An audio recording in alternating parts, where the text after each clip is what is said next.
Hello. Episode 5. Welcome back to episode 5 of Retro Rewind. I'm your host, William, and we got these knuckleheads. How are you guys? What's going on, man? I'm Happening, Ray3473, and I'm happy to be here. We're gonna have a hell of a show today, guys. At Jeff Jadak, all over the internet. Looking forward to today's talk. Always happy to chat retro. Hello to the chat. Everyone in the chat jumping in there. Yes, thank you. Absolutely. Acknowledge the chat. We have a Mr. couple of Urban great... World getting in his early Merry Christmas. Never too soon for Merry Christmas. It's always a Merry Christmas. But we're going to bring out Months our away. fabulous guests. First off, this guy doesn't need any introduction. It's Jon Scarr's Gaming. You might be part of his Scarmy Army. Hey, how you doing, everybody? Yay! Glad to be here. I've always wondered who the other 3 Scars are. Oh, my wife and my 2 kids. Oh, there you go. There you go. There you 4 go. Scars. Yeah, yep. There you go. Well, There you go. welcome. It's awesome to have you with us. And our second guest is I may say his last name wrong. Lloyd Hannesson from the Nerd Nest, and here he is, everybody. Hey, everybody. Thanks for having me. This is going to be a blast. I've been playing games forever. I have a passion about retro, so I can't wait to talk about some great retro stuff with all you fine folks. Well, that's awesome, man. So just to get us started, we have asked pretty much all of our guests this.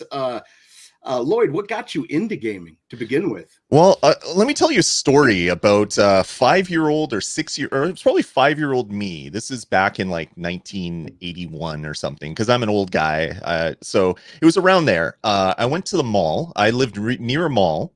I walked to the mall with my grandma, who was babysitting me, and we went to a store called Eaton's, which people that are Canadian on this panel would know. It doesn't exist anymore, but it was pretty popular at the time.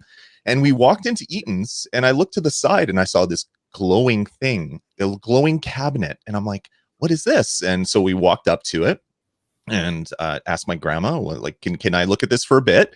And she looked at it, and I'm like, "Oh, can I play?"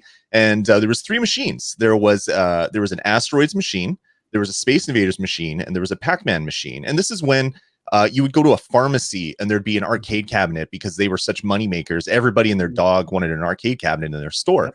So she went in. She's like, "Yep, you can play." There was a stool there, so I was sitting on the stool right by the cabinet, and she put a quarter into Asteroids, and she put a quarter into the other 2, and she hit start on all of them. So I'm sitting there playing Asteroids and not knowing what to do and dying, and I was just blown away. Like, my mind just exploded. And then I went to the other 2 games, and the credits had pretty much already gone because she hit start. And that was the start of it. That Christmas, I got an Atari 2600, which I opened the games first. There was a stack of games that my brother gave me, and I opened that first. And then he's like, "Oh, no, those are mine. Sorry, wrapped the wrong thing." He took them away from me, and I'm confused. And then I opened the nice wood-paneled Atari 2600, played my first game at home, which was Galaxian, I believe. It was either Galaxian or Miss Pac-Man. And I was hooked. I've been hooked ever since. You can see right above me, there's that little mini Pac-Man arcade cabinet that came out. I got that the following year, and it's been a love ever since, and a passion ever since. Mm-hmm. Awesome. That's fantastic. Awesome. How about you, John? How did you get your start in gaming, or the first game that really grabbed you and made you interested? Well, like Lloyd, I'm an old man as well. So my my first venture into gaming was in the early 80s, and I actually had an older next door neighbor who had a Commodore 64 and ham radio. And of course, that was back before the internet. And, I would go over next door there, and he would have the ham radio, and he'd be talking to people, maybe 100 miles away or something like that. And we thought it was pretty cool. He had his Commodore and things like that. And my dad saw that I took an interest in that.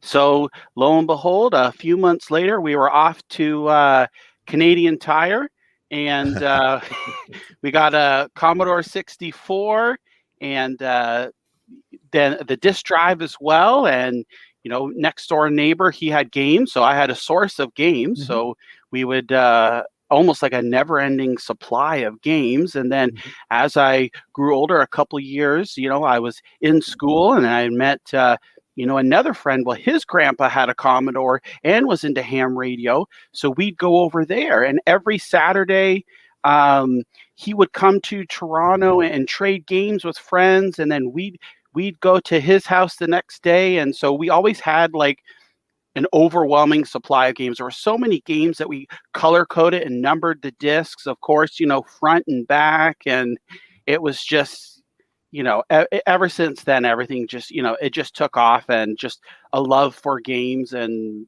no matter what system or what type of game they are, it's just, a passion for games, and even got into a little bit of the basic programming on Commodore. And I remember my dad bought me a programming book. It was called Whiz Kids. And, of course, you learned how to, 10, print, quote, whatever you want it to say on the screen, quote, enter 20, go to 10, and then run. So that would print whatever it was all over the screen. And, it just, my passion for computers and gaming started there, really. And it's just taken off ever since. I talked about in earlier episodes where we would get the magazines that had programs printed in them, right? And then we would, and this is great having more Canadians, because we can talk about Jumbo Video and other things. We had Eddie on a few weeks ago, but he's just come to Canada. Recently, right? Yeah. Right? So we can talk about Eaton's, we can talk about Zellers, we can talk about the old Jumbo Video, and the Canadian elephant, Tire, and the free popcorn at Jumbo Video. Yeah, exactly. We talked about that, where I'd get the magazines, and then me and some friends, we would sit there, and one person would read it out, and then the other person would type, and then we would get, and it would be 4, 5, 8, lots of pages of typing it all in, and then if it didn't work, we had to tell us what error. We had to go back and find the line where we made a typo. I don't know if you ever did that. Classic. That's all the things. And I remember even so I got my Commodore at Canadian Tire, but then I remember maybe for that year, for that Christmas, we would go to Kmart, when Kmart was still around, and we saw the 1084 monitor for it. And I was like, oh, I want it. My dad's like, well, I don't know. We can put it on layaway. And so we put it on layaway. You pay a little bit, a couple of dollars each week or whatever. And then all of a sudden, at the Eaton's and the Kmart. Yes. Yeah. And then all of a sudden it just showed up for Christmas. So I was just like, flabbergasted. Explain, John, to Americans, when you say you went to the tire store and then you say you bought a Commodore, that doesn't fit for some people's minds, I'm sure. Okay. Well, so Canadian Tire, they sell more than just tires, right? So they should advertise that. They should advertise that. Yeah. So you could buy pretty much anything at Canadian Tire. Appliances. You can take your car to get fixed. I don't know, so it's kind of like a department store type deal where, pretty much anything really that you can get. So Canadian Tire, we went there. They have, you get your hockey sticks, you can get your boots, you can get a computer, you could get oil for your car, whatever. Lawn furniture. There you go, Jeff. We bought one of those, those swings, those that you put in your backyard, and this way we got one of those. And you mentioned Eaton's. Both my mother and both my older brothers worked at Eaton's. Back in the day. Yeah. Oh, yeah. I remember going to Eaton's too, and they have Sega Genesis. I remember that's where I first saw Sega Genesis in '89 there, and it's just like, wow, 16-bit graphics. Altered Beast looks so much better than the Master System version and things like that. The Eaton's in downtown Hamilton, where I grew up, there was a lady who ran the elevator. And she had her, I don't know where you guys grew up, but I don't know if you had the Eaton's elevator lady, but she was all dressed up, had the white gloves, and she was the one that ran the elevator back in the... She'd be the one to get you to the floor you were supposed to get to. Yeah. And she would yell it out. She would announce it. She would say, 3rd floor, electronics and sporting goods or whatever. Right? And did you grow up Mr. in Winnipeg? Tyler going down? Yeah. That type of thing? Yeah. Yeah, exactly. Lloyd, have you been in Winnipeg your entire life? Yeah, I grew up here, came here. I came here when I was really young from a smaller town outside of Winnipeg.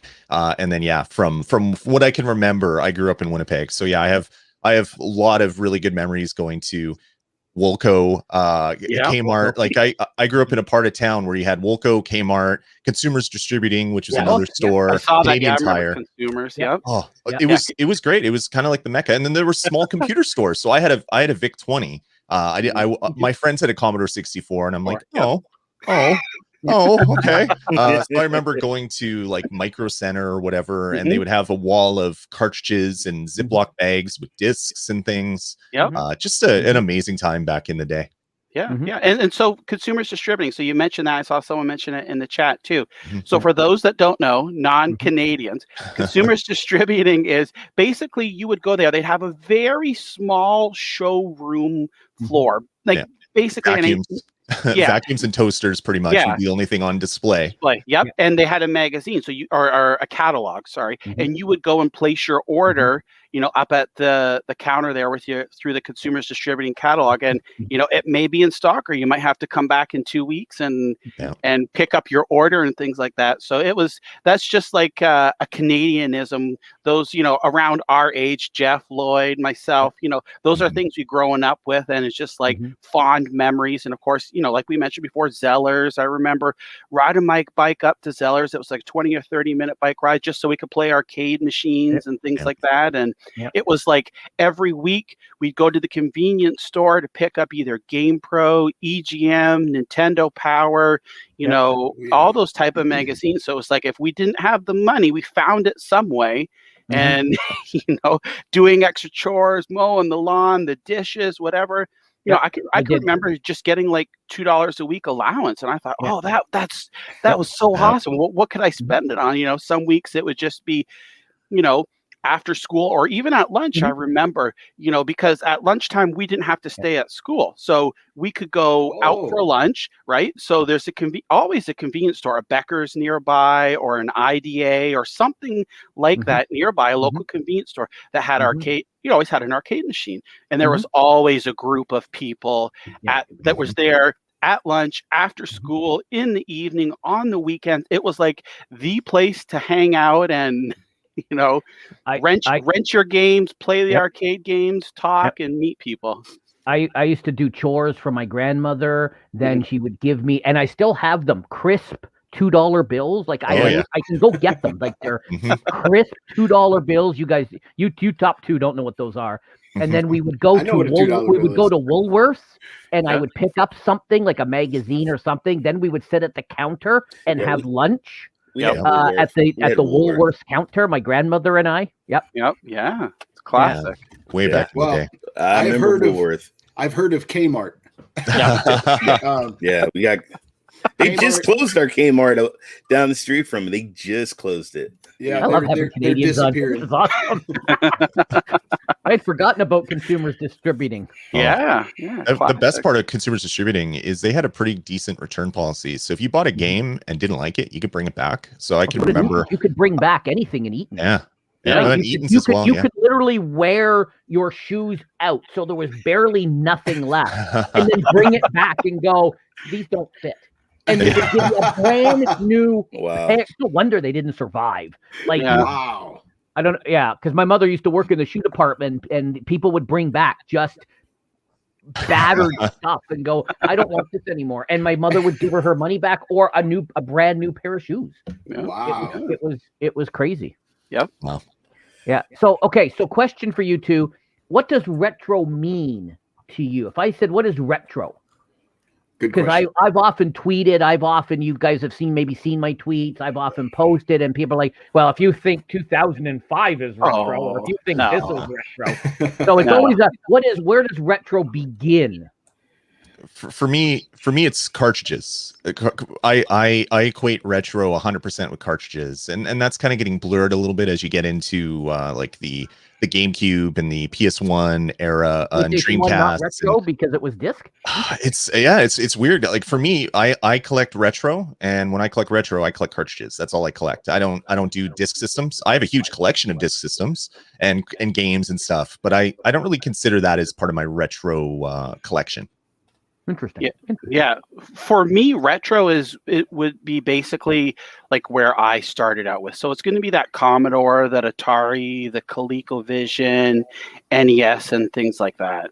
It could also be movies. It could be Yeah. music.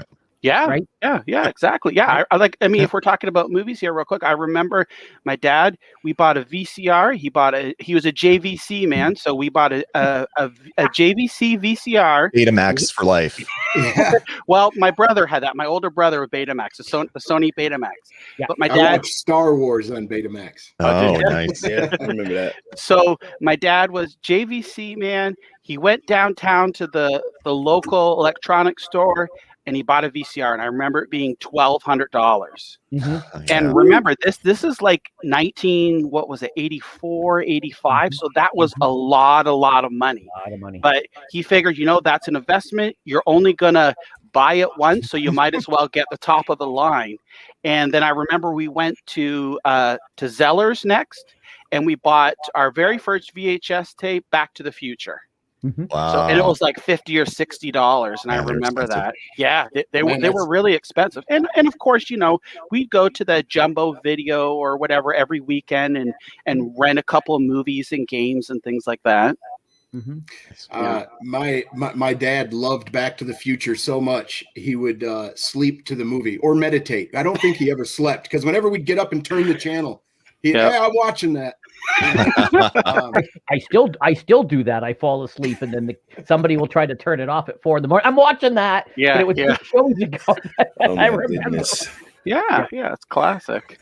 Yeah. My brother was always on the wrong side of the correct technology, so he bought laser discs, the big laser, because he said that was going to be it. Nope. Then he went, no, Betamax, much better. Nope. Then he was into, he goes, high disc DVDs. Forget your Blu-ray nonsense. High disc DVD. That is so whatever he picks, I go the opposite, because I know whatever he picks is going to be wrong. Yeah.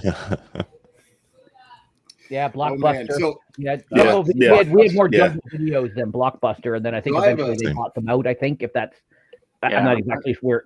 I think that's what it was. Yeah. Yeah. I have a question for everyone, including the hosts.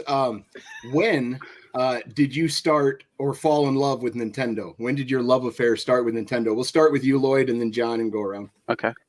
Well, I can't remember the year. I had the years out and I was going to write them down, but I forgot because I'm old and my brain doesn't work. But I can remember before the NES was in global release, they released it in New York.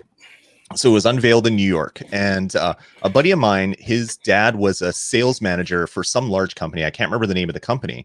And he came home with an NES with Super Mario Brothers, a couple other games. And he's like, yeah, you guys like video games, as he's saying to his kids. Come check this out. So before the NES was available in Canada, I went over to my friend's house and I played Super Mario Brothers, and it blew my mind. I could not believe, after growing up on Atari, like I had like 60 Atari cartridges and ColecoVision and you name it, in television. I had all the consoles because I would buy them at garage sales or trade with friends for hockey cards and other junk like that, right? And I went to his house and I'm like, this is unlike anything. This looks better than the arcades. I can't understand this. And I was like, I want to get one. And I asked for one for Christmas, and they weren't available because they weren't out in Canada yet until like the following fall or something is when they were released. So that is when I fell in love with Nintendo. And I fell in love with it because I didn't have it and I wanted to have it. And I could only go to my friend's house every once in a while because he was a bit of a jerk. And he didn't like people coming over and playing his games because he was not one of those guys. I have this and you can't play it. So yeah, that was my that was how I fell in love with Nintendo. And then I joined Nintendo Power. I got the Dragon Warrior cartridge in the mail for subscribing before I even had an NES. So I had a game. I read the manual multiple times before I had the console. Asked for one for Christmas, and my dad worked at Sears. Sears only sold Sega Master System. So for Christmas, I got a Sega Master System, and I couldn't even plug my damn Dragon Warrior cartridge into it. That's my Nintendo story. But I since shortly after that, I got an NES, got a Game Boy, got everything, and I've pretty much owned every single Nintendo anything except for the Virtual Boy. I skipped that one for some reason, and it was taken off the shelves before I could actually get one. And that's kind of one of the little disappointments that I have in my life. We're going to discuss that just a tiny bit later, but that lasted less than a year. Yeah, discounted down to $20, and they sold the stock off, and it just was gone. Yep. What a thing. Yeah. Go ahead, John. Oh, so for me, it's kind of similar to Lloyd, where of course, back at that time, things didn't come out, especially video games, didn't come out the same time as they did in Canada. We were usually 6 months to a year after the US would get them. And I remember my brother, who had lived down in Florida, he had an NES, and he was telling me about it. One time we went down there on vacation, and I was playing it, and he was like, "Oh, you need to get this," and I was like, all worked up and everything, and I had some vacation money, maybe only like $20 or $30 US or whatever, not enough to buy it. So I was telling my dad about it, and next thing we know, we're off to the store, and we bought NES, of course, Super Mario Brothers with it, and Duck Hunt as well, and just ever since there, I've been, in love with Nintendo. Like I said, it was just you find a group of friends, and it would be like every Friday and Saturday night sleepovers. We'd go and play up all hours of the night. Their rooms were down in the basement, so what we'd have to do, and the parents were right above where we would play our games, and there was registers and vents that would go right up into the room, so we had to turn the volume really far down, and sometimes his mom would come to the top of the stairs. "You kids, get to bed."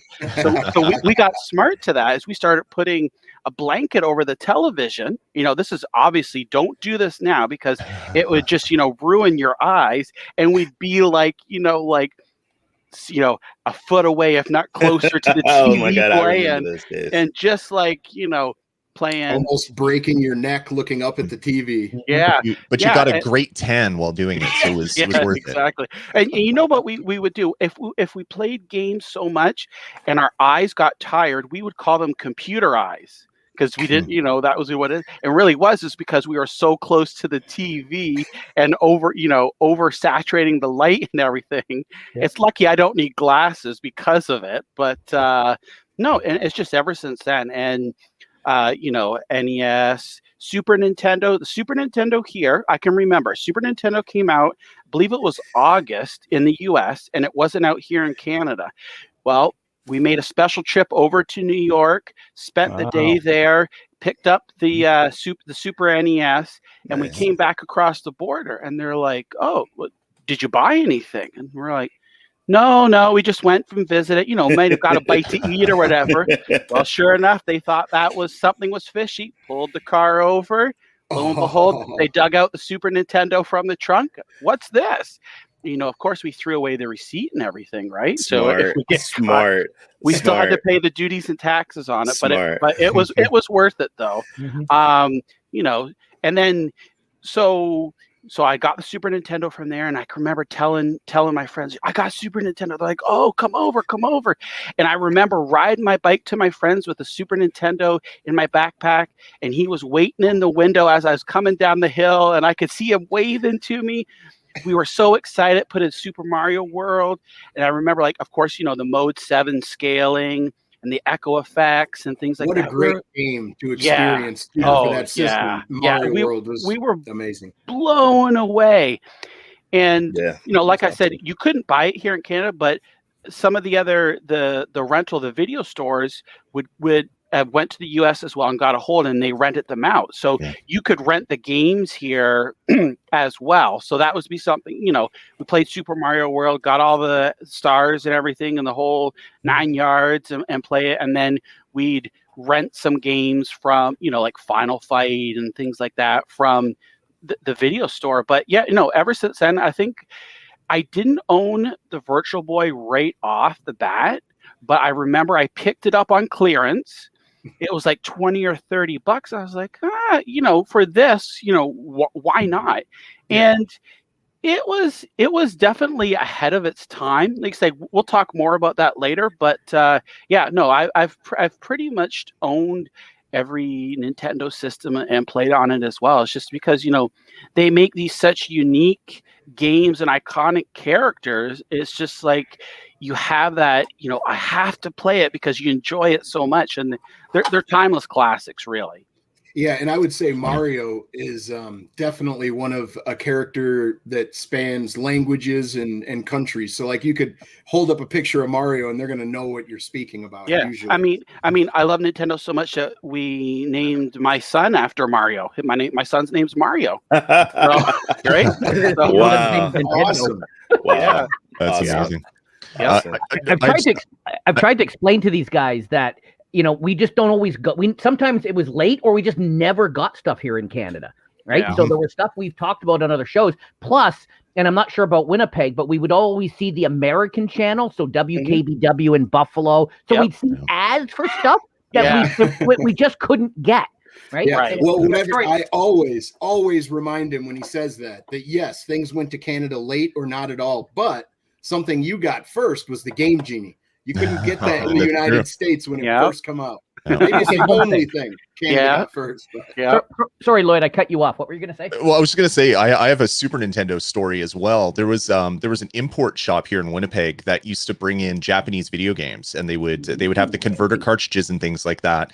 And I was reading in Game Pro and Nintendo Power and all these things about the Super Nintendo and how it's going to be good. So we were able to actually rent the Super Nintendo, which was a Super Famicom, with some crazy conversion box for whatever cables came with it, so to something that would plug into our TVs. We had to put a $500 deposit down to rent this thing. But we played Super Mario World with all the Japanese writing and everything, and I was just like, this game is everything that I wanted it to be. And it's so funny. Like no internet back in the day, so you're living with fake stories from your friends or stuff that you're reading in a game magazine. So you don't know what's true half the time. But I remember fondly playing the Super Famicom with like super bright buttons, and then seeing the Super Nintendo when it comes out, and it's like, oh, it's purple and gray. Well, that's cool, but I kind of like the Super Famicom a little better. Yeah. Back in the day, man, that was so good. Well, you know how little old ladies will be at the hairdresser and they'll like, you know, they'll talk and stuff. Well, that's what we did on the bus ride to and from school.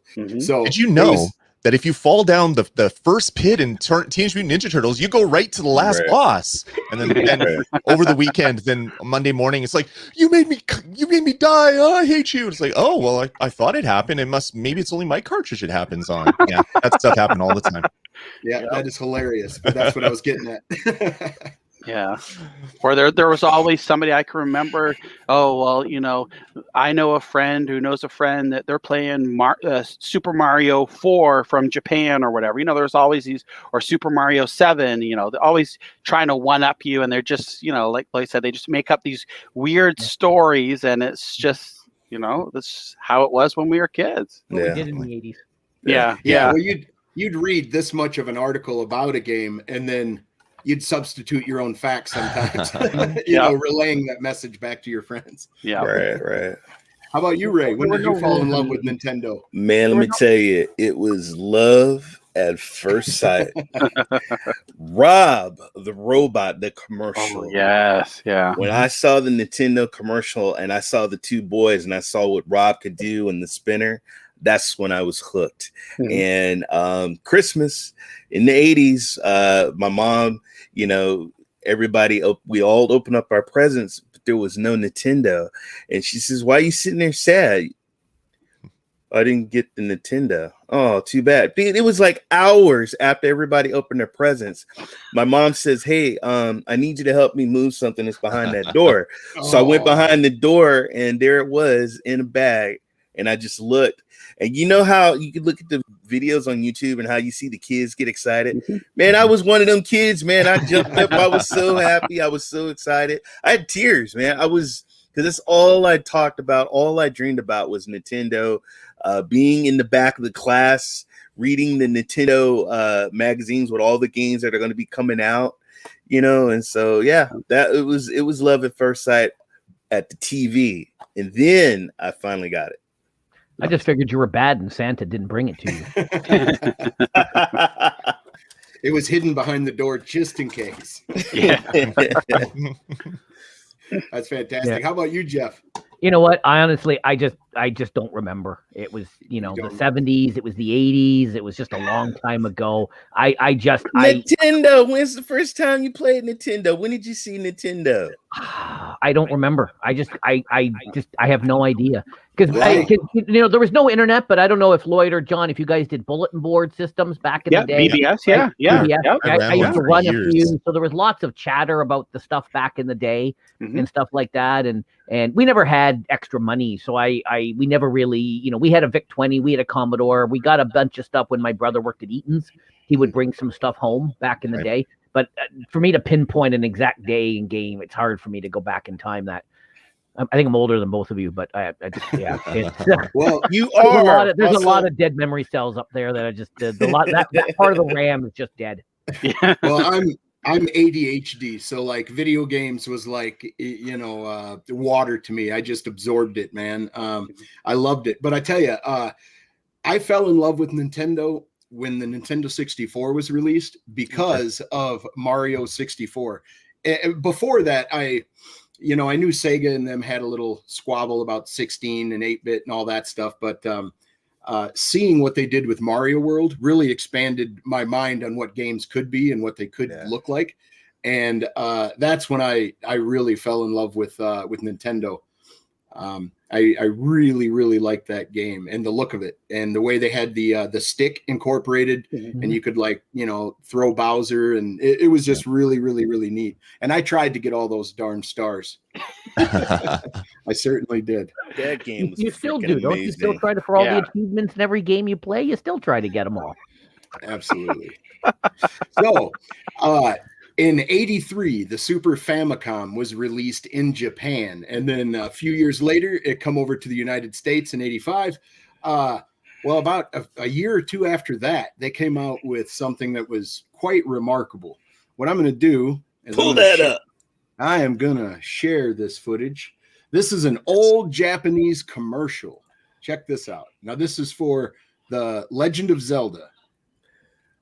Wow, 1986. カセットの時代からディスクカードの時代へゲームの世界を変えるファミリーコンピューターディスクシステム本体にラムアダプターとディスクドライブを接続し3倍の能力を持ったディスクカードを使うとドラマチックなゲーム内容に大きく変身500円でいろんなゲームに書き換えができるのよファミリーコンピューターディスクシステム Wow. Was that 15,000 yen? 15 yen. That's $80, folks. That's $80. Wow. So what that Famicom disk system basically is just a Nintendo, but it was an adapter that would snap into the Famicom, and then you could play these little hard disks. And the reason Nintendo had the idea was brought to them. First of all, they didn't think of it themselves, but they had this idea that the cartridges and the materials that were going into the cartridges were on the rise. The price was going up. So they wanted a way to more cheaply sell their games. And what they decided was to come up with this system. And one of the benefits was that you could start to save your progress. It was added in. So when Zelda first came out, it was only available on this disk system. Later on, they retrofitted the Nintendo cartridge to have a battery in it to be able to save your games. But Lloyd, you're familiar with this disk drive. Have you ever played one? I have a couple of the discs somewhere that I got from friends, sales, whatever. But I've never actually held the disc system. One of my old girlfriends back in the day, her dad would import stuff from Hong Kong and Japan all the time. So he had all the game copying devices. And I think that's probably where I got all those discs from. Was from back then. I'm gonna have to find them. They're in a box somewhere. But yeah, it was pretty revolutionary. They even had kiosks at malls in Japan where you could go put a couple yen in and you could download a game onto it. There was even, I believe, a service through the antenna where certain games would only be available for a short period of time that you could store. They did so many weird things in Japan. Well, weird for us because we would go to the store and we would buy a boxed copy wrapped in cellophane. You'd unwrap it, you'd look at the manual as you're driving home in the back seat with your parents driving, and that was video games for us. They had so many more options in Japan, which was pretty darn cool. Absolutely. Totally agree. How about you, John? Have you ever played on the disc system? No, I haven't. It was always something that I've been meaning to add to my collection, and I just haven't. But yeah, like Lloyd was saying, it allowed you to save the games without having to use where we had to use passwords and things like that. They were able to have direct saves, and from my understanding too, it also had other enhancements like an extra sound channel, I believe. Yes. So Yes. some of the games had better music, and also I know that some had like more advanced like level editors. Like if I remember correctly, there's a Verse Excite Bike. Yep. That came out for it. That was 2-player level editor, and it Yes. was an expanded version of it. So it's things like we would dream about here, playing, but over in Japan they had it. And again, like Lloyd was saying, what was cool is like you go to the kiosk, you put some money in, you put the disc in, and it writes to the disc, and you go home and you've got a game there. Yeah. So it's pretty cool. That is awesome. Yeah. Can't believe you remembered that, Lloyd. I remember all that stupid stuff. Dude, I don't remember people's names. I have to meet someone 50 times to remember their name, but I can remember a damn stupid password or where a secret life or a secret level or an extra life is in an old video game, because my brain is rewired weirdly, I guess. And just think, these games were not megabytes or gigabytes; they were kilobytes. Yeah. It's like, and if you went to the kiosk, you might be able to fit 2 games on the disc because you can flip it over and write to the other side as well. Yeah. It was so cool. And their copy protection was having the notches in there, which of course later, bootleg and third party were able to figure that out or whatnot. But it's still unique, and they didn't have, if I remember correctly, that the first generation of the disc didn't have that protective, metal cover sliding that the floppy disk that we had here. So you could get kids, that put their fingerprints and stuff all over it. And I think later they did implement that, but it's just funny to see things like that. I couldn't imagine popping that into the kiosk and waiting for a game to get written and it's trying to write over a thumbprint. Error. Man, they couldn't have no machine like that in my neighborhood. That thing would have been like somebody would have put a chain, wrapped it around it, and dragged it down the street. All right. Yeah. Well, okay. So this little disk drive would connect into the game slot that would for the original Famicom or NES if you're thinking about the American version. But what's another thing that's interesting is this took like 8 D batteries or 6 D batteries, the big batteries. Yep. Nintendo thought ahead of their time, which Sega should have paid attention. But what they did is they created a battery version of it so that you didn't have to have another outlet or another a plug. So you'd have your TV plugged in, your NES plugged in, and then this would connect to the NES and use batteries. I thought that was pretty interesting. Yeah, they did that because they knew families had radios and TVs, and they didn't want to take up too much of the outlet spots or whatever. And so that's why they did that. Yeah, and from my understanding, those batteries lasted a long time too. Like it was, if I think it was like 5 or 6 months? They said something like that. So playing regularly too. Yeah. It's amazing, really. From what I understand, that these things don't they don't need to be repaired very often, except for the belts that spin up and spin down the reading. Which is really cool. But to hear that they had a battery backup for then is just remarkable.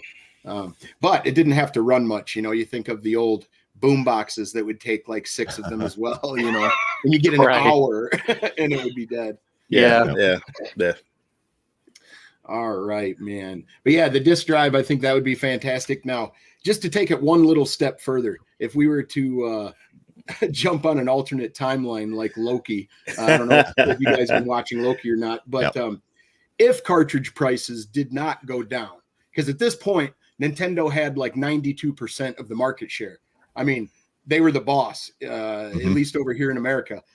If this came to America, What form do you think it would have came in? Do you think it would have been identical to this? And do you think that the video game stores would have the kiosks, or would they have stopped the renting of games and moved their kiosks somewhere else to a more trafficked area? Go ahead, Lloyd. Yeah, I think it would have done well in North America. Actually, it would have been fun. Of course, there was some piracy concerns and things like that. It used special format, weird floppy disks, like 100K floppies or something crazy.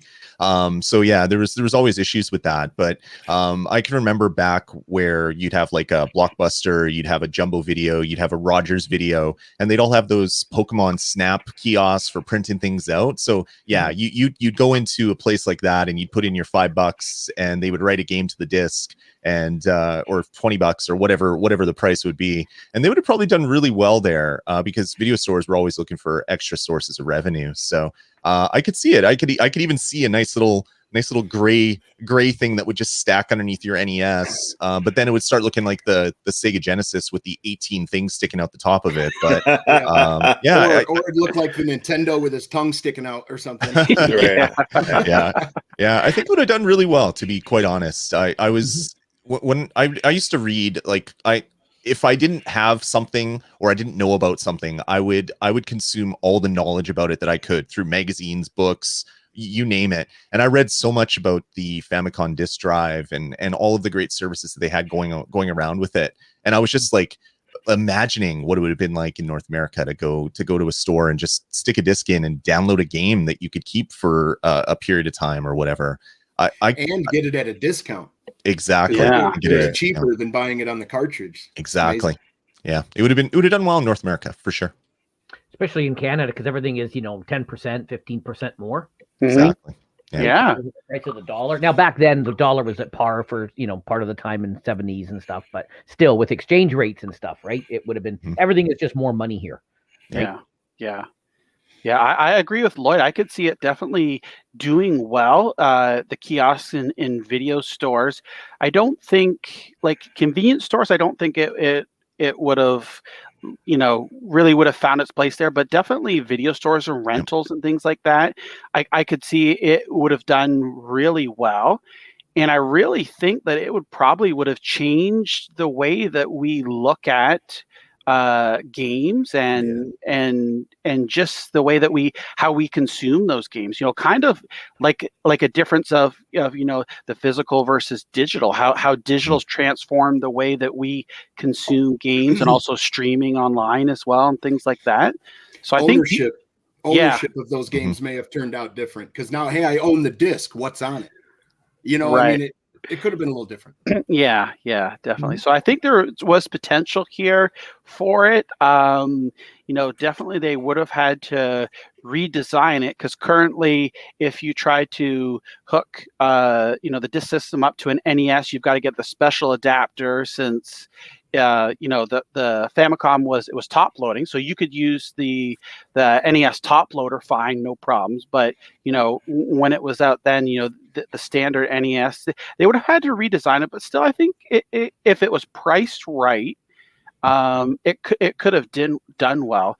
But I think maybe they might have. One of the reasons, now I don't know if this had anything to do with it all, but just thinking, it was like maybe the failure of Rob the Robot made them take a second look at this and think, well, do we really want to invest this money and put this out here into potential market? And of course, back then, games still were considered niche and only nerds and things like that played them.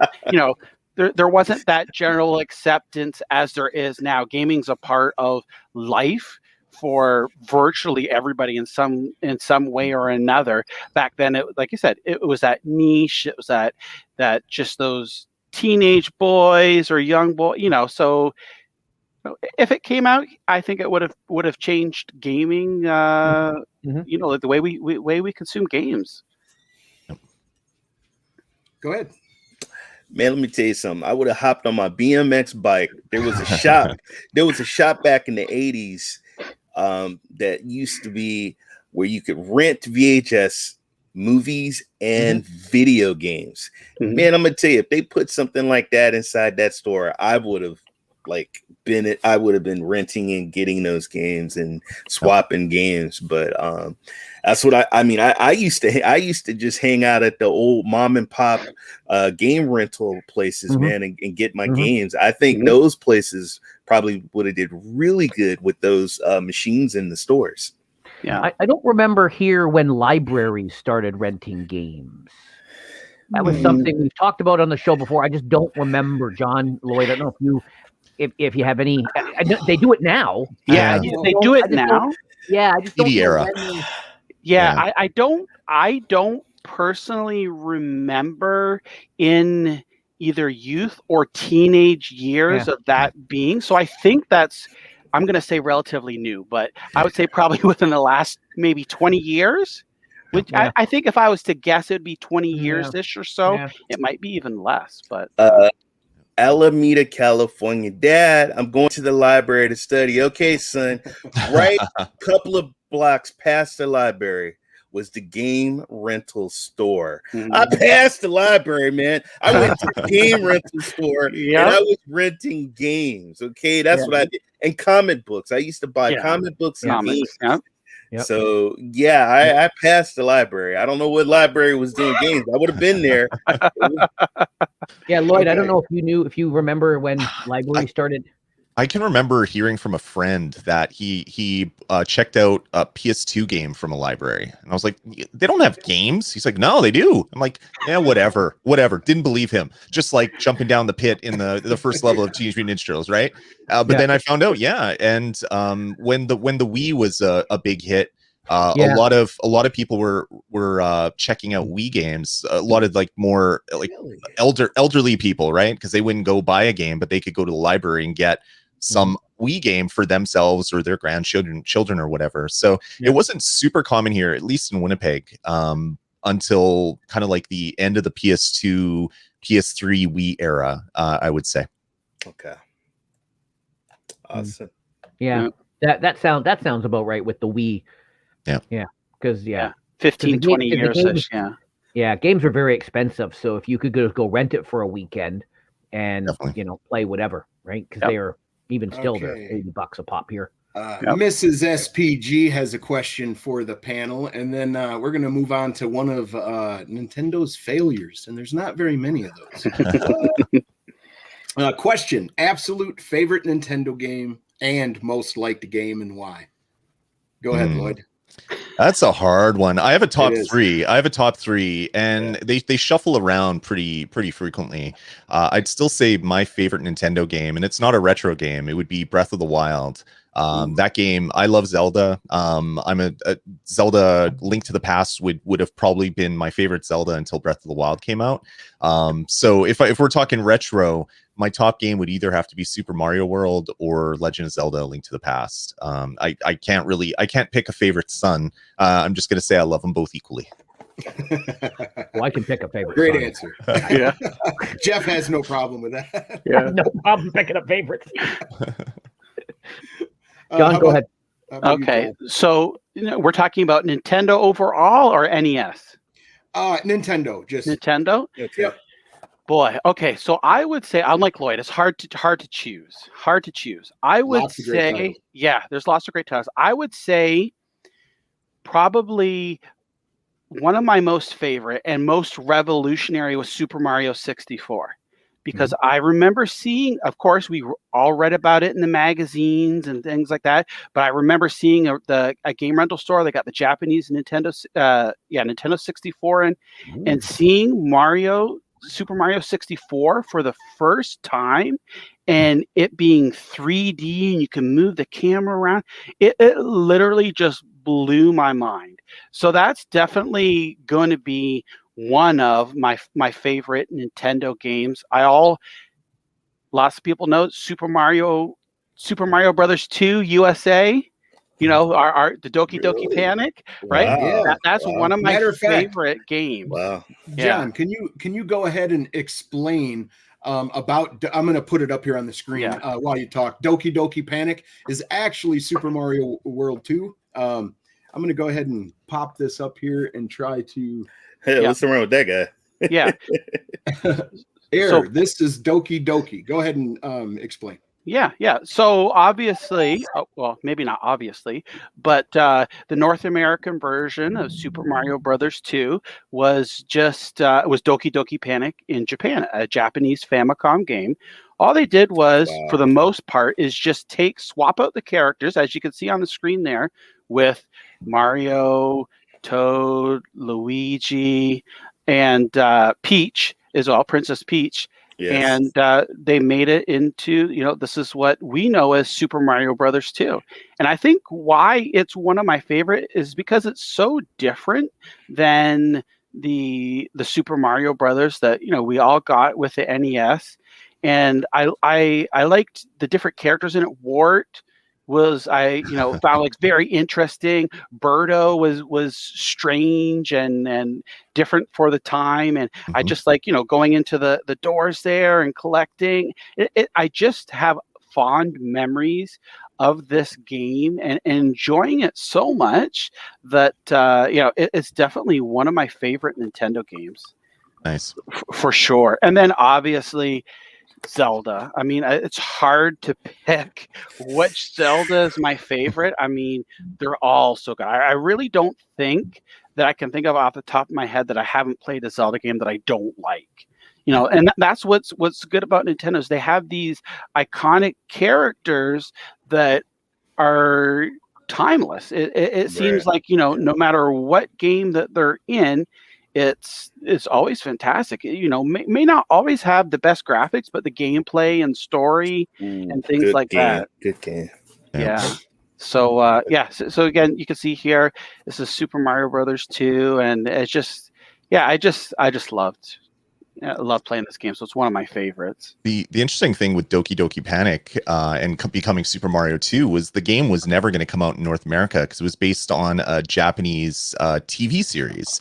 So it was like the Fuji network. So it was based on all of the characters that would dress up in crazy costumes, doing all the crazy stuff on Japanese TV. And then they were working on the Lost Level, well, what we know as the Lost Levels, which was Mario 2 in Japan. And like most stuff that happened early on, they're like, North American market, they're no good at video games. They're not going to be able to handle this. We have to scrap this. And they said, well, why don't we take this game that we could never market in the US and why don't we just change all the sprites? And there you go. We got Super Mario 2, which was weird in Japan. And then after it came out in North America, it was released over there as Super Mario 2 USA. And everyone's like, this is just Doki Doki Panic. And it's like, yeah, exactly. That's exactly what it is. Yeah, I'm with John, though. I was pleasantly surprised with Super Mario 2. Now, at first, when I turned it on, I was like, what is this? Yeah. But after you learn some of the techniques and how they want you to play the game, it became so enjoyable, even though it was vastly different than any Mario I'd played. Really, really enjoyed the game. And I believe that the actual sequel to Mario was released on that disc drive. Yeah. That's right. I believe originally. Yep. And what I liked about the Super Mario Brothers 2 as well is like each of the characters was different. So Princess was for floating, and Mario was the all-around guy. Luigi super could jump high, and Toad was fast and things like that. So it's so weird that one of the main components of modern Mario games happened because they took this game that wasn't Mario and grafted Mario onto it, and now all of a sudden you have Peach can fly and Toad makes stupid noises and Luigi can jump high and spin his legs like Sonic the Hedgehog. Yeah, that is so true. It's so true. So weird how way that whole story kind of played out. Absolutely. Yeah, I don't have a favorite, but anything Star Wars, anything, Spider-Man, loved all of those games. I've been a Spider-Man's my favorite, superhero from when I was little. Same. Star Wars. Yep.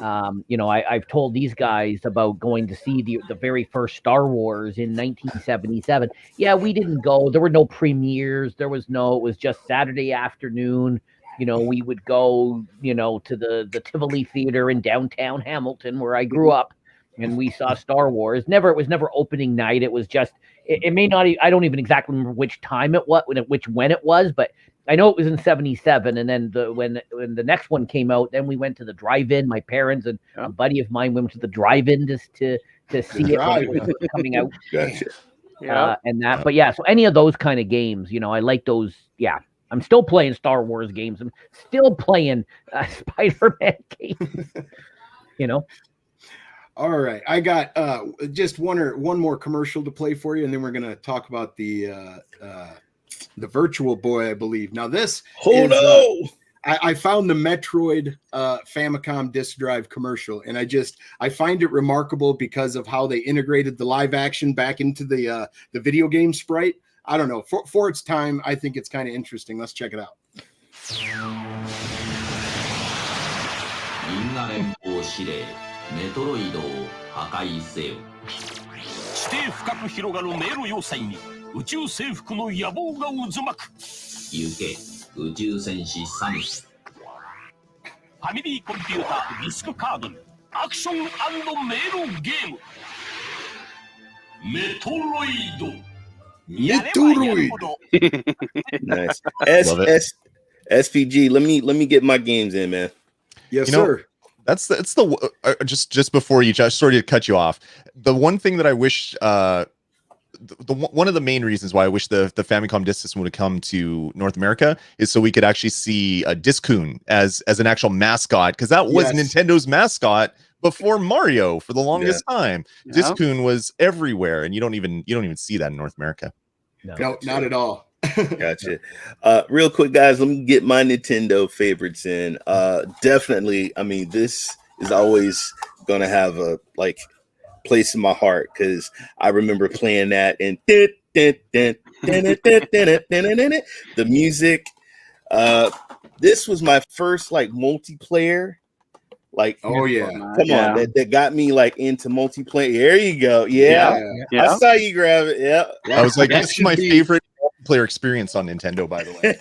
Absolutely, and that should have been a gold case. It should have. Last one, guys. I'm a huge wrestling fan, and No Mercy. Oh, there you go. Yeah, No Mercy. Oh my God! If the wrestling games, and I also, guys, just so you know, I have some Japan. Nintendo. Nice. Yep. Oh, and I don't even want to tell you how much they cost, man. They Is that Fire Pro? Was the last one Fire Pro Wrestling? Is that what that was? I got all the Fire Pros. Oh, those such great games. Fire Pro D, Fire Pro R, Fire Pro G. Nice. I loved them. But those were my Nintendo games, man. Those were my favorite. Mm-hmm. Jeff, your favorite and non-favorite Nintendo game? Like I said, Spider-Man, Star Wars. If I had to, sorry, Ray, wrestling. I'm just not a wrestling guy. Sorry. When I see you, I'm gonna do the RKO on you, Jeff. I'm just not a He doesn't know wrestling what that guy. means. Never got into it. I did when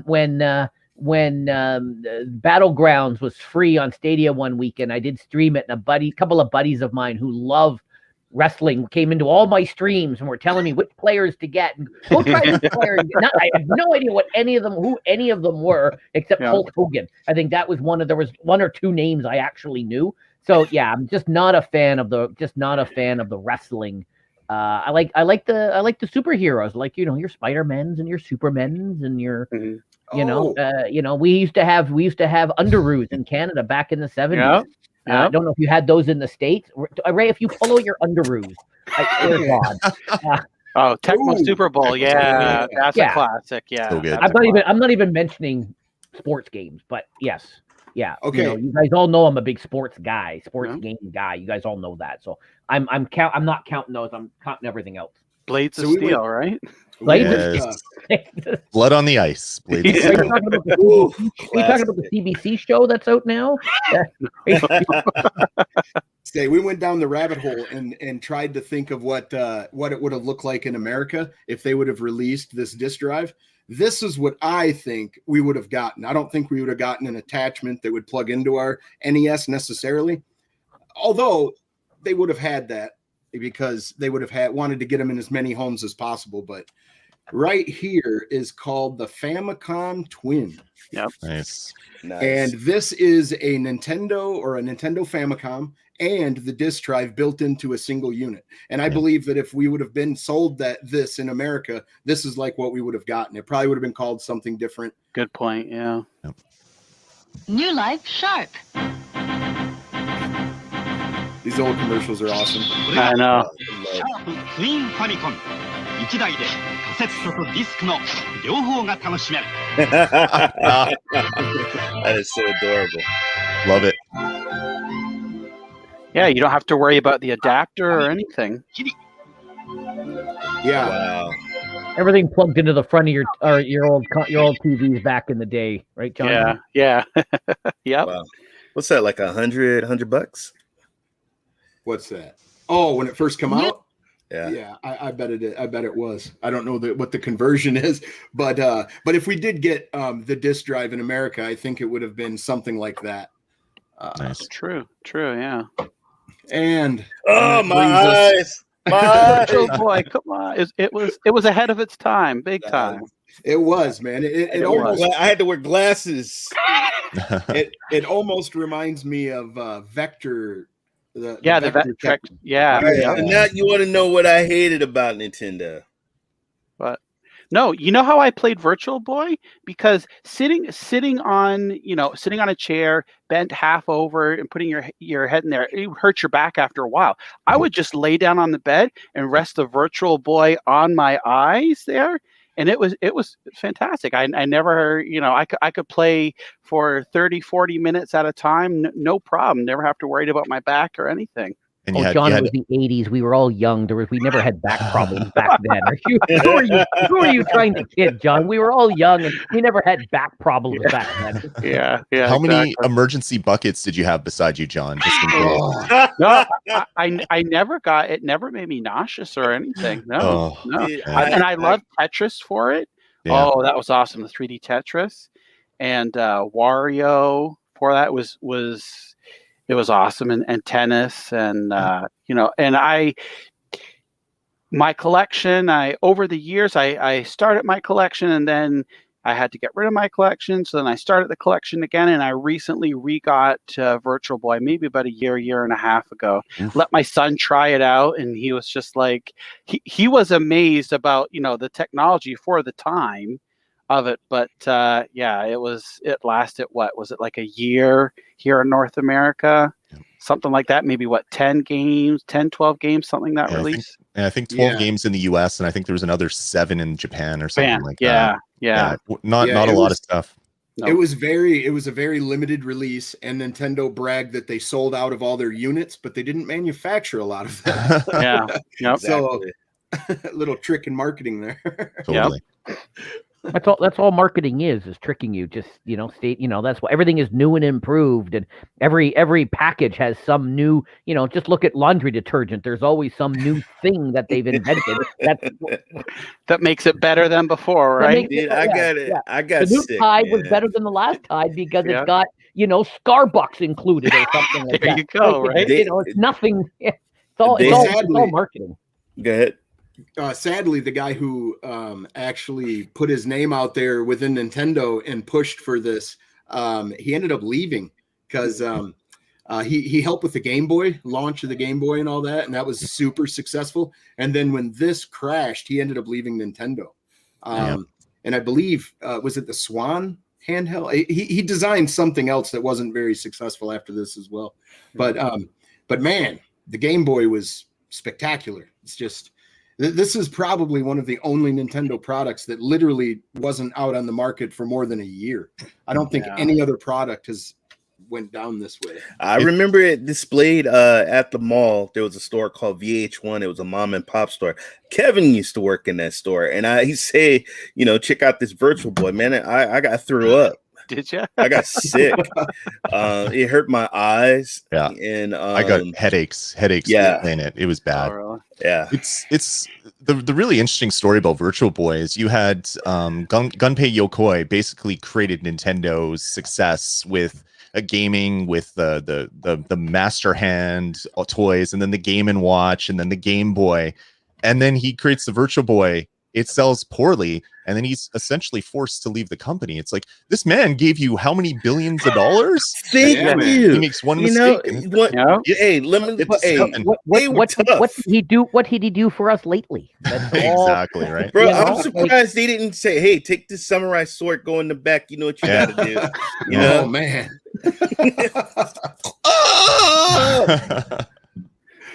Yeah. Yeah. What did you do for me lately, Lloyd? You know, Lost you some money apparently, Yeah, and then left the company. Yes, that is exactly what happened. Sadly, genius guy too, though. Genius guy. It's just too bad it went that way. And this here, Nintendo 64 launched 25 years ago today. They just had an anniversary, and this system is actually the thing that got me super excited for the future of gaming, and really launched me being interested in the hardware itself. Nintendo 64 was an awesome platform for multiplayer. We just brought up GoldenEye, as a matter of fact, one of the best games ever. Turok, and hey, Turok's good too. We're gonna lightly discuss the 64 for a little bit, and then another addition to it. And then we're going to look at some games. But go ahead, Lloyd. What are your thoughts on the 64, sir? I love the 64. I was the only one of my friends group that bought the 64. Everyone else wanted the PlayStation.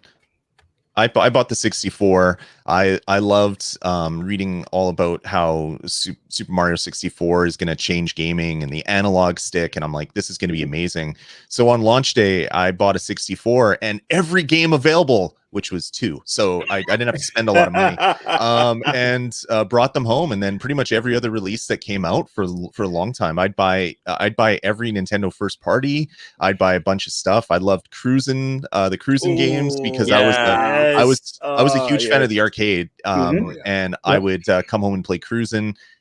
Wrestling games like WCW, WCW versus NWO, No Mercy, Attitude. They're all such great games, and it's really sad that Nintendo was as stubborn as Nintendo was, that they did what they did to not bring out the disc drive for the Super Nintendo, so that Sony kind of went on their own way, and they thought they were being smarter than everybody, and they wanted to control. Bit them in the butt.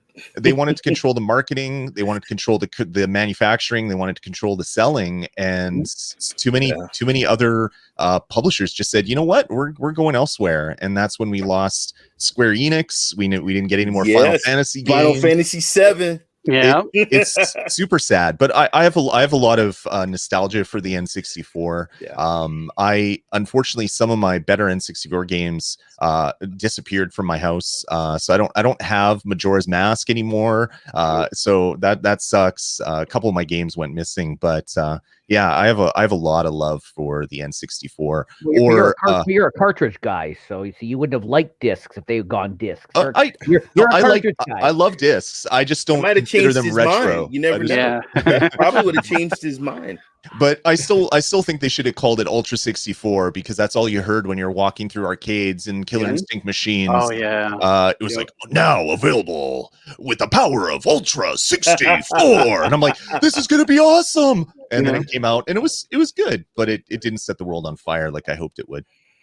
Yeah, absolutely. The Mario world really blew me away. Like you were saying, with the stick and having it be 3D. And I just thought, oh man, this looks so great. How can it get any better? But I was looking forward to it getting better. And sure enough, it has, man. Like, Nintendo invented so many things in gaming. Like, gaming would be so different without Nintendo, like D-pads, shoulder buttons, analog sticks, rumble, battery backup. Light guns. Well, actually, I guess they were kind of tied with Sega on that, because the light gun came with the Master System. And then you look at all the companies that just turned their back on Nintendo and went elsewhere, all because of Nintendo wanting to use $60 cartridges that people had to pay to put their ROMs on it to then be sold. It just, or I guess probably 40 in the US. I'm talking about Canadian money, Canadian space bucks.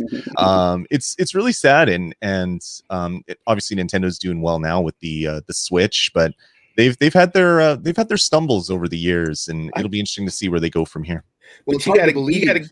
It's hard to believe that back in the day that Nintendo could say, "Hey, we want Super Pitfall to come on Nintendo, but hey, we're only going to make 20,000 copies." Yeah. They tell the publisher how many copies they were actually going to be able to market and sell. Insane. And the publisher would have to pay up front for all of that creation. You had smaller companies that they couldn't afford to bring their game on Nintendo. They think maybe we'll sell 5,000 copies, but we can't do a minimum order of 20,000. We just don't have that capital. But you got to give it up for Nintendo for being innovative. I mean, innovation. I mean, like there's with the just to see, everybody thought that controller was one of the most ugliest controller ever, but that controller, like somebody just said, it had everything. And everybody started adding to their controllers. So, I think the Nintendo 64 is where Rare really shined. Banjo Kazooie, Conquer, right? Those are some of the best games. That to me, after Rare was sold to Microsoft, it's not the same company. My nephew is 20 years old. And he doesn't play anything retro, but he grew like his first gaming experience was on the 64 in a game he probably shouldn't have been playing, Conker's Bad Fur Day. That was so good though. He loved that game, and a few years later, he moved in with me, and I helped him graduate high school. But I put an emulation on my computer so he could actually finish that game because he never got a chance. SPG, but we got to give it up to them. They got one game that used everything of what the 64 was supposed to do, and that was Donkey Kong. Yeah, amazing, right? With that RAM pack in there, the extra 4 megs of RAM. Oh my gosh! Who got that? By the way, of course. I got it for Star Wars Rogue Squadron. There you go. Another one. The first game was Turok that made use of it. If I remember correctly, you're right, John. Yeah, I remember them saying, "Oh, well, the RAM pack, and it'll make things so much better." I was like, I don't care how much it costs, I'm getting it. My favorite part about the Star Wars game was flying the fighter, whatever ship around the AT Walker's legs and making the trip. And just oh my god, that was one. The code for that was Farm Boy. Yes. Yes. To get the Falcon. Yeah. But the technology behind the Nintendo 64 is basically like a Silicon Graphics computer in a small box. And the price point for it too, it was amazing. Of course, Nintendo went with the cartridges because of the load time and stuff, but then they cost more than the discs, so you had to balance out. And obviously where the CD-ROMs had 600-700 megs, the cartridges were 64 at most, and they did get higher later on. But how genius were they to make it 4 players too? Just like right there in your face, it shows you that, hey, you and your friends can have fun with this. Yeah, and you can see, Sega took note of that, and also with Dreamcast, they made, right? They borrowed from that by making it 4-port as well. Those are 2 of my favorite consoles, the 64 and the Dreamcast. Was both the Dreamcast dead before their sexy time. Little machine? Man. Sega was so underrated then. It was. I know we're talking about Nintendo, but I loved the Saturn, Dreamcast. Genesis was good as well. Sega CD, things like that. But I think the Dreamcast was really, really an underrated console. And I was absolutely heartbroken to hear when they were stopping production. I was like, no way, this can't be true. This has got to be a rumor or false. And But they stopped production in the USA, but they actually kept making games in Japan past 2000. Right. Because but you would have to pay an arm and a leg at one of the import stores to get the games. But oh my god, my Dreamcast blew my mind with jumping on playing PSO, Phantasy Star Online with the modem adapter. I'm like, how is this reality now? I'm dialing into my ISP with a modem to play a video game. It was just like, this is the future. It was so funny. Yeah, and then I remember like the network adapter came out for Dreamcast as well, and then you could hook it up to Ethernet. But if the game wasn't programmed, if it originally wasn't programmed for it, or there wasn't some sort of patch you could download to the VMU, then it wouldn't work. You'd still have to use the dial-up 56K modem. I'm like, dude, I don't even have a dial-up account anymore. I would call into the local university. You'd have a shell account, but that would be all you need. You just needed something that they could tunnel through. So I would dial in and play the games that way, and it was just it was so good, so good. Yep. Anyway. Yeah, both my brother was in computers at McMaster. So yeah, we always used to dial into the McMaster account and do a bunch of things like that. Yep. Yeah. And we're certainly not discussing Sega today, but I want to give a shout out to one of my favorite games on Sega, Shining Force. Oh yeah, Shining Force. Yeah. Amazing game. But okay, so we're just going to run down just a few Nintendo 64 games. If you have, it's the top 50. So let's see what they think. Their version of the top 50. I'm curious to see this. Curious to see this. The top 50. There's a lot of titles. Oh, look at number 50. WCW NWO. Yeah, I'd agree, but I would have put it up a little bit higher. Jeez. Rocket Robot on Wheels. I don't remember that. No, I heard of Blast Corps. I've heard of Blast Corps. Very rare. Yeah. There's Turok. There's Turok too. Yeah. Should be higher. Higher. Jet Force Gemini by Rare. Game. Yeah. Great game. Awesome. Yeah. That was a fun racing game. Oh my god! At 45. 45. We'll put it up a little bit higher. Yep, that had some pretty good frame rate and speed. Oh my god, I remember NFL Blitz. Yep. Yeah, I wish they would bring like NFL Blitz back. I love those arcade style sports games, right? I think 2K is working on a version. Yeah. Okay. But that's probably going to be 2023 at the way they're going. Yeah. Some more arcade action. Love me some Tony Hawk. Tony Hawk, but not on 64. No. Beetle Adventure Race. I had the Beetle. Oh my god. Yeah. I had Oh my god. Oh my god. There we go. Why is that 40? Yeah, that's no way. Are you serious? That should at least be top 10. Are you serious? Okay, this guy has no clue what he's talking about. Sorry. With all the top 10 lists we go just through. Lost me there. The Donkey Kong rap itself at least at least top 10 worthy, right? Yeah, the problem top with Donkey Kong 5. The problem with Donkey Kong 64 is there's about 1 million things to collect in the game, so it kept pushing it down the list because people are like, "Oh my god, how many freaking bananas do I have to get?" Yeah.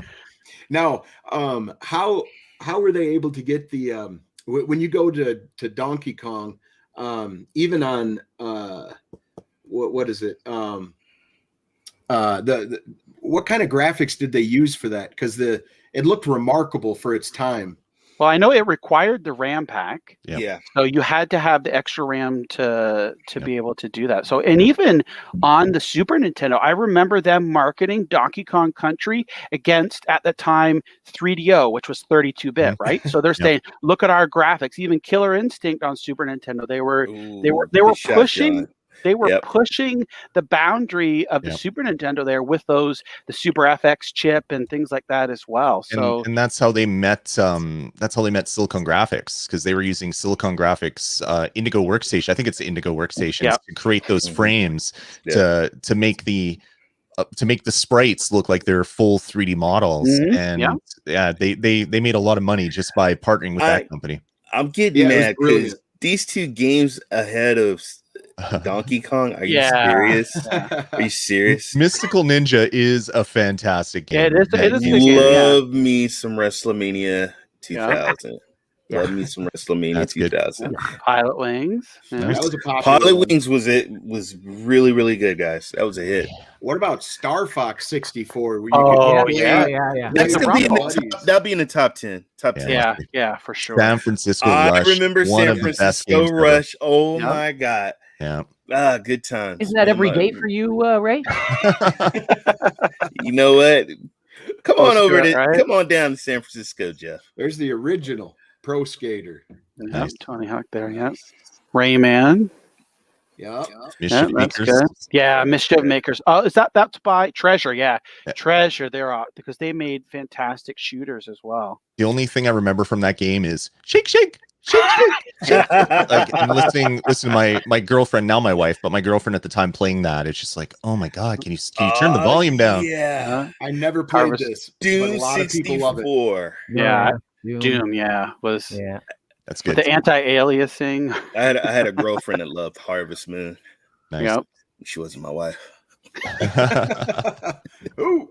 Pokemon Stadium. There's Loved it. no party like a Mario Party. That's right. Yeah. Oh my god, this is not Revenge. higher. Yeah. This is not higher. Ugh, more wrestling, too high. It just shows Shut you up, Jeff. how Let me awesomely say, you know, oriented- the wrestling games, 64 wrestling, they were huge, man. They were top Golf. sellers. There you see the Mario sports titles there. Golf, tennis. I agree. I was just gonna say so many awesome Wave multiplayer Race. games that you can play Wave with your Race. friends. Yeah, Wave Race. Yeah. Wave Race is fantastic. Yeah. Mhm. Never heard Sin of and that one. Punishment. Ooh, okay. Now Another treasure I want to get that. Is that an import? No, it came out in North America. Yeah, I think it was limited release though. I don't think there was too many copies of that. All right, I got to go to eBay. Yeah. Speaking of that, the Obscure Game Collector came on, and the one system we discussed in detail that day was the Neo Geo AES, and that's the only system he does not have. I wanted that so bad, but I know, right? Not $1,000 bad, and Yeah, $1,000 per cartridge bad. I looked, I drooled, and I walked on by. I recently, within the last year, I picked one up.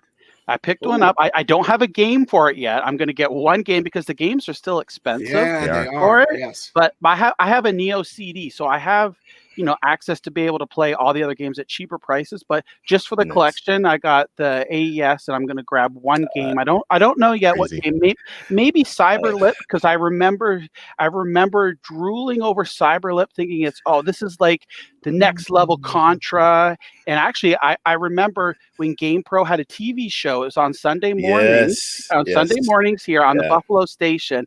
And I remember them talking about Cyberlip, and I looked at that and I was like, oh, so awesome. But of course, it was like $200 to $300 US. I was like, there's no I had way. a GamePro. I had Electric Game Monthly and GamePro subscription. Yeah.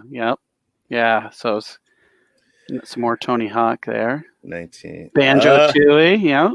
Okay. Yeah, those were very well received. Whoa, Resident Evil 2. Yeah, I remember when that came for Nintendo 64. Everyone was like, "No way! How are they going to fit it on a cartridge?" Yeah, they did was a good. Yeah, they did. That was a good release. Yeah, I think I that agree. Used the expansion pack as well. So you say 16 is a good spot for it? For Resident Evil 2? It's a great version of Resident Evil. It's kind of hard to believe that it's actually playing on an N64. Diddy Kong Racing is awesome. Yeah, such a great game. Totally agree. Something that I loved on GameCube was the remake of Resident Evil 1. That was a lot of fun to go back. Baby, Rogue Squadron. Oh God, love that. Factor 5 is so amazing. Should be a top 5. Yeah, Rogue Squadron was really good. Yeah. No Mercy. There's Conquer. Oh my gosh, Conquer. If you notice, he's holding a beer. Yep. It wasn't a game made for. I think that cartridge was a 512 megabit cartridge. It was like the first Nintendo 512 megabit cartridge, and because of the voice, and it was. Like I say, that's rare. To me, that's rare at their heyday there. Battletoads. I remember going to the Microplay to try to buy it, and they wanted $90 for it because it was so expensive. And I'm like, no way am I paying $90 for a rare game. And then I kicked myself forever not picking that one up. Yeah. F-Zero X, Yeah, but Lloyd, back in the day, we didn't have adult money to play with. That's true. That's true. We kind of do now. We kind of have adult money now. We never had that back then, Right. I was working for an ISP at the time, and they were one of our clients, and they didn't do reservations for anybody. You had to go there right when they opened, and if you got the game, you got the game. But since I had a hookup, I could just call them and say, hey, can you put one of these aside? And they're like, yeah, no problem. So I came down to get Conker's Bad Fur Day, and they were so mad at me that I didn't buy it. They're like, I could have sold this 10 times today. I'm like, I didn't know it was $90. Yeah. Plus tax. Plus tax. Something interesting about F-Zero and Mario Kart is that F-Zero came out, and Mario, they wanted their own version of it, and they had to actually like change the way the maps are and make them more square and stuff just to make it work, because you couldn't have multiplayer or more than 2 people with different speeds and all that. There was like 15 frames or 15 chunks of the or screens. I'm sorry, 15 screens to go all the way around. Very, very, very interesting. So okay, Mario Kart 64, Paper Mario. There it is. Star Fox. Yeah. It was good on the NES. I liked it on the NES. I'm too. sorry, Perfect Dark should be like number 2 or 3. Well, let's Perfect see what Dark. they got. Yeah, Let's see what they got. GoldenEye's coming up. That's going to be GoldenEye's number 1. GoldenEye's going to be number 1. Let's see. Mario Super Mario 64. Yeah, that's one of the best titles, or at least release titles for a system. I think. Banjo-Kazooie. Yeah. Wow. Number 4. That beat out Mario. Oh, what? GoldenEye. Number 3. What? No. Oh, what? This number 1 better be damn good. I remember these things back in the day. I had to buy this for Perfect Dark. The game was so hard to find all the things in each level. I bought that book. I bought that book with the game. Yeah, back before the internet. Oh, of course, yes. The 2 Zeldas. Yeah. The 2 Zeldas. Of course. I don't know if I'd put them in number 1, but definitely the last 5 made good sense. Yeah. Sure. Such amazing games for such a small library of like 180 games or something. There was some crazy gems. It was a pretty decent console. Yeah. Absolutely. Yes, it was. All right, man. Well, yeah. So the Nintendo 64, they were planning on an expansion for that. It was called the 64 Double D or the 64 Ultra D or something like that.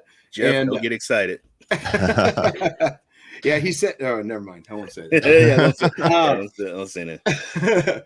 But yeah, so this disk drive or this bottom drive was supposed to expand, but it didn't expand it by much. It ended up getting scrapped before it was released. But the very interesting thing about it is that it would have allowed you to take like F-Zero and make your own tracks, and to make that an even better of a title. These things got scrapped, and a lot of these games ended up coming out for, I think, the GameCube, if I'm not mistaken, or they just come out for the 64, actually. I think that's what it was. They came out on the 64 rather than be releasing on that. And it did release in Japan, but for a very small window. They rented them out and then eventually sold their stock off before discontinuing it. Yeah. That's another thing that never made it.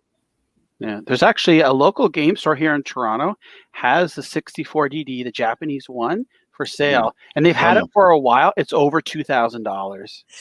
Oh, yikes. Wow! And it's like, I want it, but I'm not paying $2,000. No, because you can't do nothing. Right? Nah, I mean, it would be just for show, but it's interesting. There was only 10 games released, so you're only paying $200 per a chance to pay $200 per game that ever came out to play. That's a deal. Yep. All right, Jeff, we've made it to This Week in Retro, man. Take it away, sir. Cool. So this is a segment just for John and Lloyd that we do. I just go through and I try to find anything from the 80s and 90s. I threw a couple in here just because we had John as a guest. The first one, Doom, on the Macintosh. How many people, you don't always think of Macintosh. That's what I want. I put it on more for you, John, just because of your Best Buy connection, right? Yeah. Is there a lot of Macintosh games? Marathon? Or is that, did they do that back in the 90s? No, I mean, to be honest with you, I didn't even realize that Doom 2 was released on Mac. That's surprising to me. Doom was on everything. Yeah. I remember it coming out on Mac because a buddy of mine was a big Mac head, and he swore up and down about Marathon. He wouldn't shut up about this game called Marathon. I'm like, what the hell is Marathon? And then I played it, and I'm like, oh my god, this game is good. And they would create an Apple Talk network, and they would have like 8 people playing Marathon together. And then Doom came out, and it didn't support as many people. And they're like, Doom sucks compared to Marathon. You can't have as many players. And I'm like, all right, okay. I get what you're saying. Yeah, for myself, I remember playing Doom the first time was upgrading my 486 computer from 4 megs of RAM to 8, just so I could play Doom. And that 4 meg upgrade was like $300 or whatever. But it was just like, dude, I gotta play it. And then of course, blowed my mind when you could dial up somebody else and play over IPX and things like that. I was like, I can't believe I'm playing somebody on the other side of town here or whatever and things like that. It was just, I would call my buddy that lived next door through the modem to play Doom, and then we were talking about it. It's like, this is so stupid. Why don't we just like sit next to each other on the couch and play something on Super Nintendo or an NES or whatever it was at the time? Right. Remember Diablo 2? Because there was this one. This was a Windows version came out, and there's a collector's edition. Let me tell you, I got that big old box, man. The art, that box is amazing and still amazing. They used to do those, not the little discs, but they used to do the big PC boxes. And when they did the expansions, boxes with the books and all the special stuff, yes, I got that one. It's in my PC closet over here. Love that. I don't know how familiar you guys are with Diablo 2, but I have a friend that played that game over 10 years. Like, he grinded the hell out of it. He would, they had all these tricks to keep the instances open and to have what do you call it, mules for mule accounts to be, with these. And he told me all about it, and it's quite amazing actually. He even sold accounts for people that didn't want to do the grind. Hey, here, pick up your tank right now, he's ready to go. Very, very interesting. Wow. The last one on here before we get to the next set. I already know he's getting ready to do a joke, and you're not funny. You're not funny at all. All right. Actually, I used to like this game. I used to like the decathlon and stuff like that. I used to like this on the Windows back in the day. Yeah. Mm-hmm. We're not going to mention anything about governors of California and that. Go to the next one. This one here. Oh yes. So Space Quest on my Trash 80. Wow. Oh wow. We had a Trash 80. Yeah. And I remember playing that. Yep, Bruce Lee, and then I actually got Bruce Lee Quest of the Dragon on my Xbox. That reminds me when you're just talking about TRS there. Radio Shack back in the day used to be big game, Tandy and things Tandy, like Coco. Oh yeah. Right? I mean, I remember I bought my TurboGrafx 16 from Radio Shack. Yeah.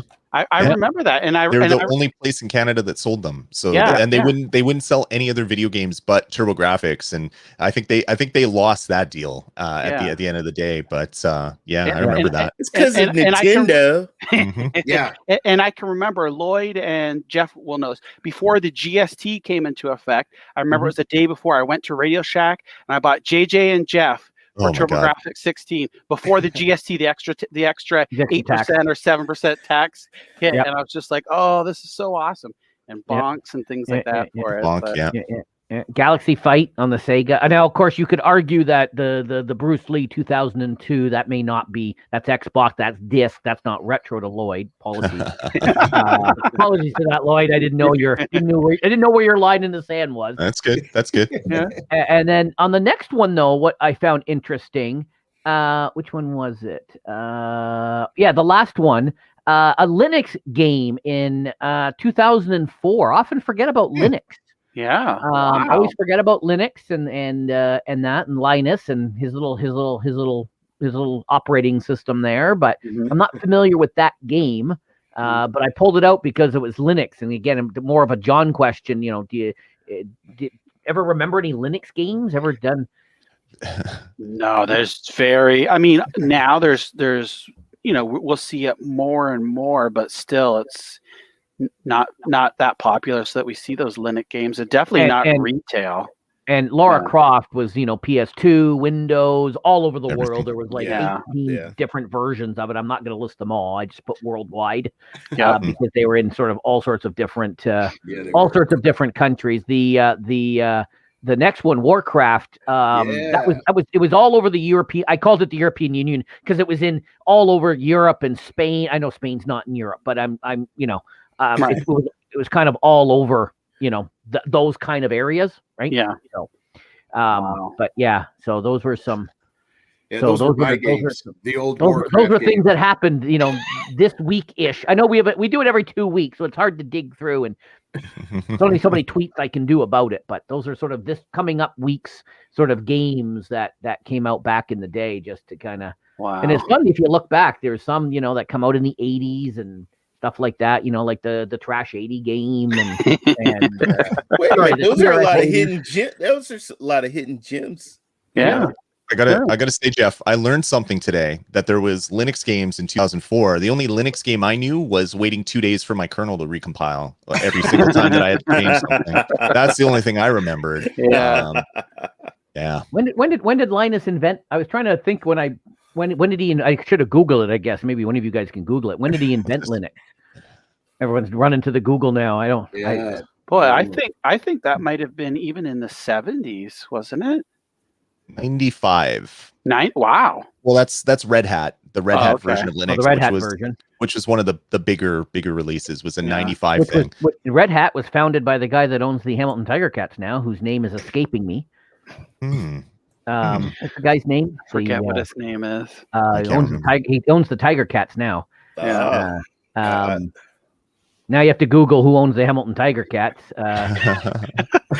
well, Ray will be like, "Who are you talking about?" CFL. I know CFL. Actually, he doesn't. He plays. I actually do? watch. I'm a huge CFL fan, and that's actually my favorite team. I like them, and I love the Calgary. Oh, not the Argonauts, Toronto Argonauts, not the Blue Bombers that won the final Grey Cup. You just offended the guest by. Oh, okay, I got to go, guys. We'll see you later. Oh boy. So we have a question from the guest here, or from the chat. Fondest arcade memory, Lloyd? But I know you gave your original, and my original arcade.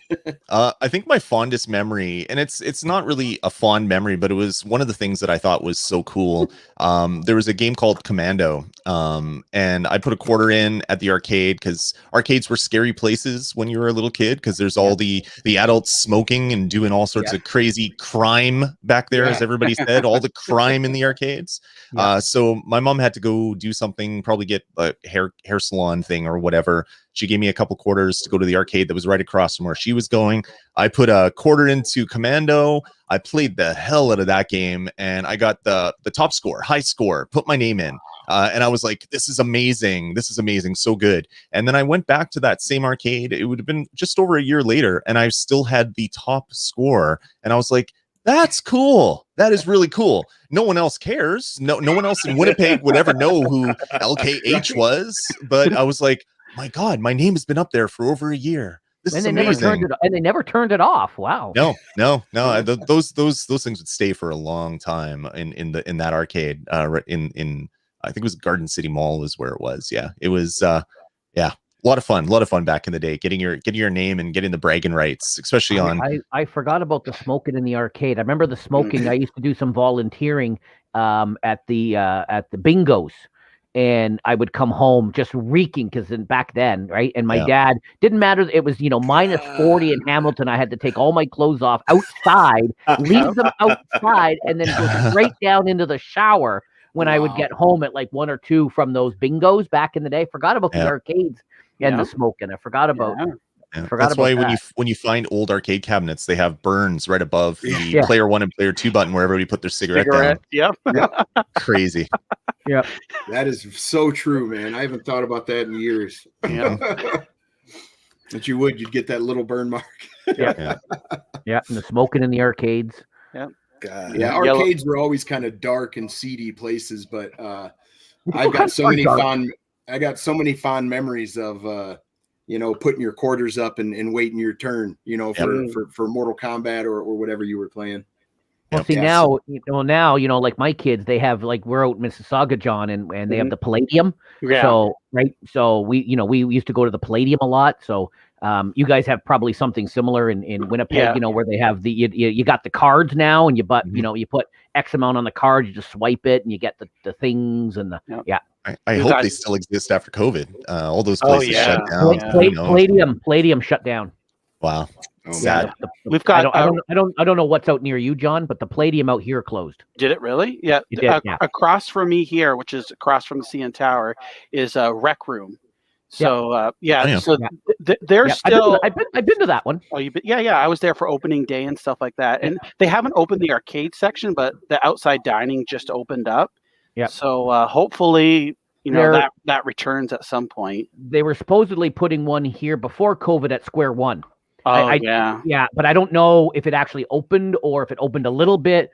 So yeah, I don't. But yeah, no, rec room. I've been to that rec room. Yeah, I've been to that rec room. It's pretty fun. Yeah. So and up until now, I didn't know where in Toronto you lived. Yeah.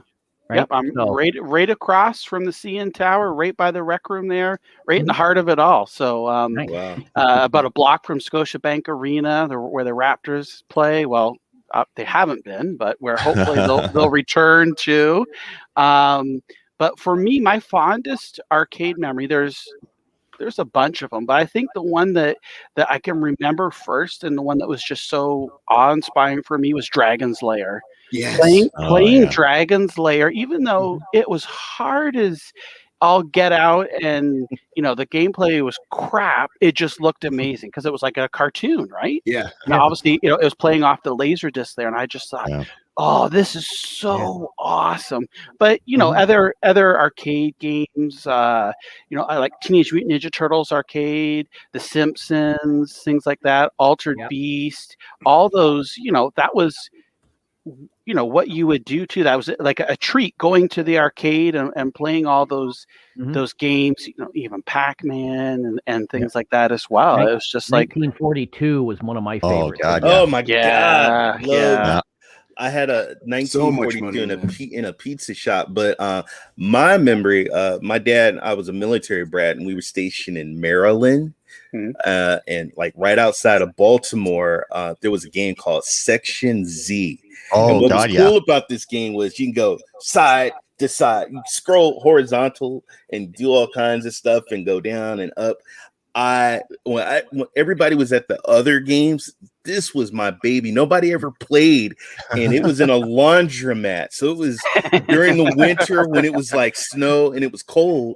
Yep. All the laundromat machines it was nice and warm, and I would just skip school. I mean, I would just I would just go in there and just play the hell out of Section Z. And then it just broke my heart when I went in there and it was gone.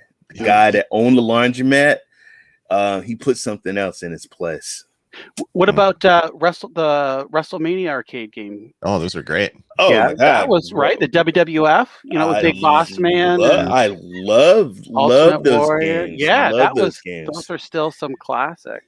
You made me think of something, John. You're talking about Dragon's Lair. Dragon's Lair was good, but it didn't touch Mad Dog McCree. Oh, yeah. Those games were so good. That was on 3DO. That was on 3DO, man. Sega CD as well. PlayStation, that hit all that full motion video era. Right? The arcade by our place had a projector for that or something. It was a huge screen. So you're playing, it must have been 40 inches square because they were all square at the time. And you're playing Mad Dog McCree with terrible guns that get dropped, and you're pointing right at it, and you're shooting up in the corner.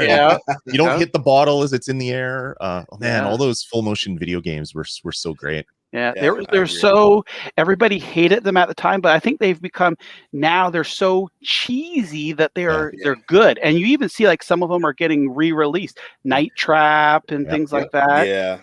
I remember all that controversy over Night Trap, and that's what helped. That and Mortal Kombat were part of what started the rating system with, all the people complaining about the scantily clad women. Free blood. Plumbers or sweat, they'd have the sweat and Mortal Kombat on Super Nintendo. That's right. Yeah. Oh yeah. Yep. My favorite series of all time is Duke Nukem. They don't get more scantily clad than Duke Nukem. Yep, I remember that. That's a good one. Sega 8 Nintendo. There you go. There you go. Yeah, Nukem 64. Yeah, it's a great version of Duke Nukem. That was, I remember, oh my God, playing that. Yeah, I played it on my retro stream a few weeks ago, Duke Nukem, and just Game Collector. He did an amazing Duke Nukem voice. Right. Ooh, The balls of steel. DuckTales. Yeah, Duke Nukem had so many awesome one-liners and things like that. I know. Yeah, and of course, some not appropriate. Most none of them not were. appropriate. Now, when I went to the arcade, there was a we called him Creepy then. He was probably a great dude, but we'd go to the arcade and he'd go up to us kids and say, "Hey, do you have 50 cents or 25 cents, whatever it costs to play Dragon's Lair?"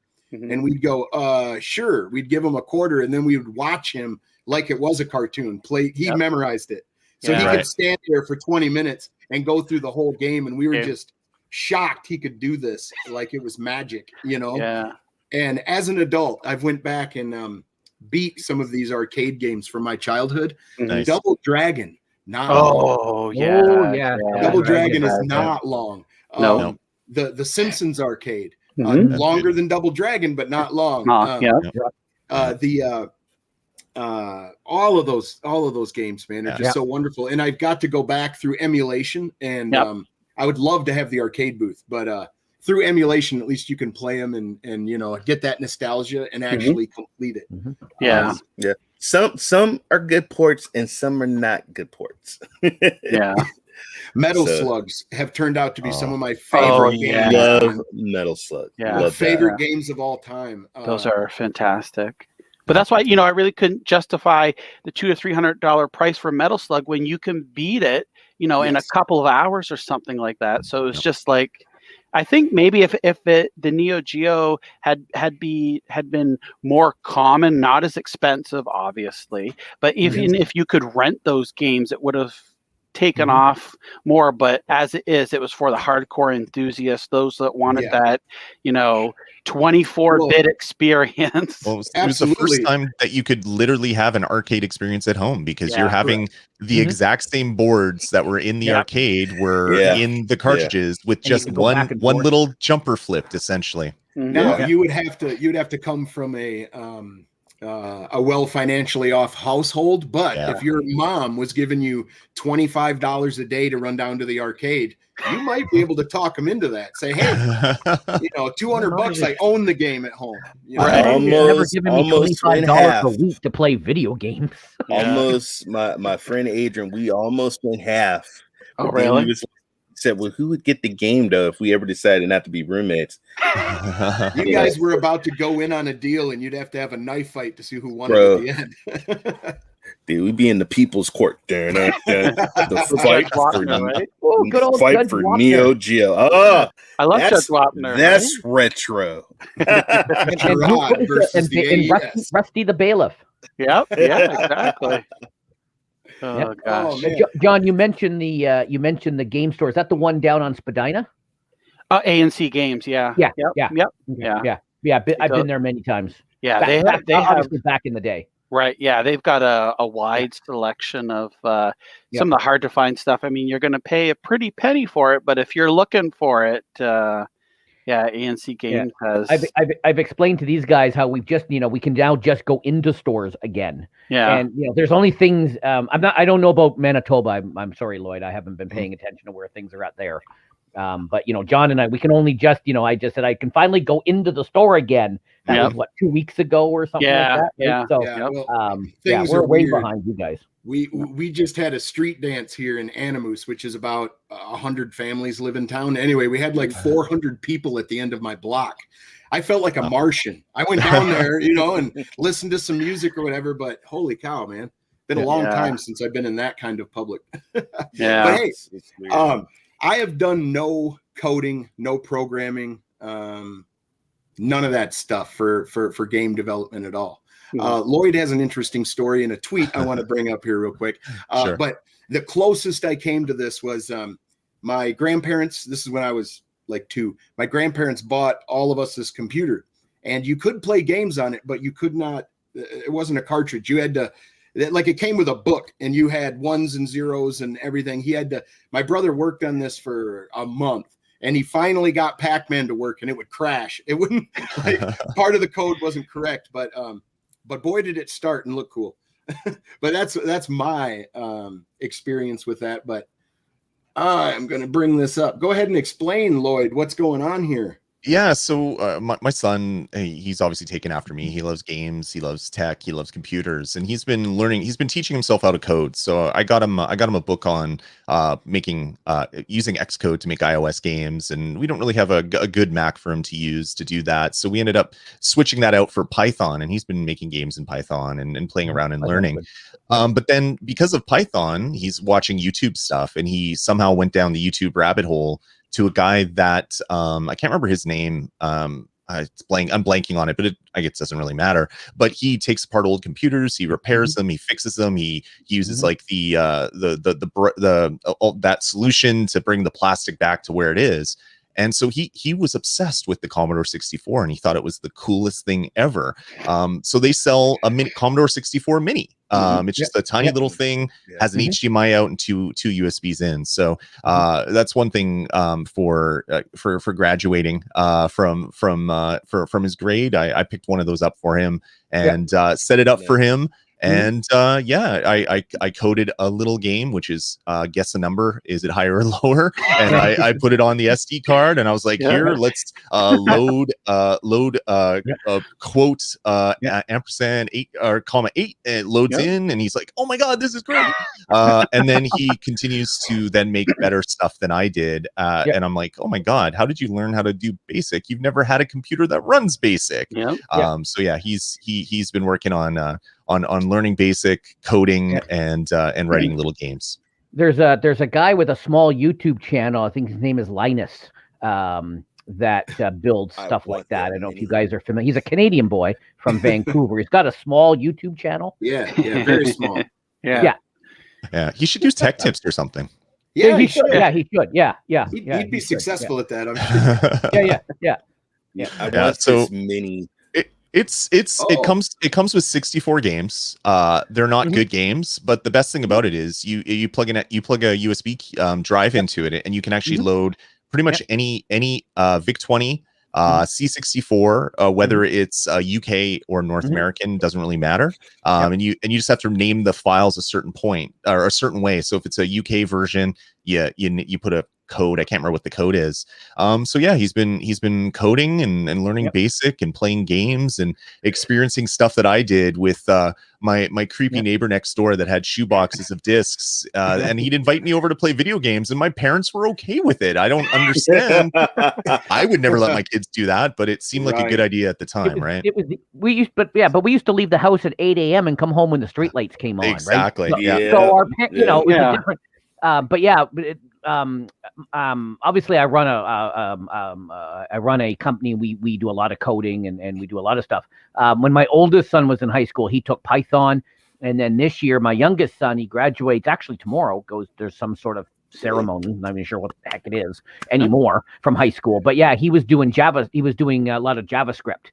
Sure. And so we would sit there and we would do JavaScript, and then I would not code it for him, but I would give him the concepts. Yeah. And then, we talk about it in English, and then he'd go and then when he got stuck, and there was one assignment, he got it to work, but it was the long way of he had to move this little thing around. It was the long way.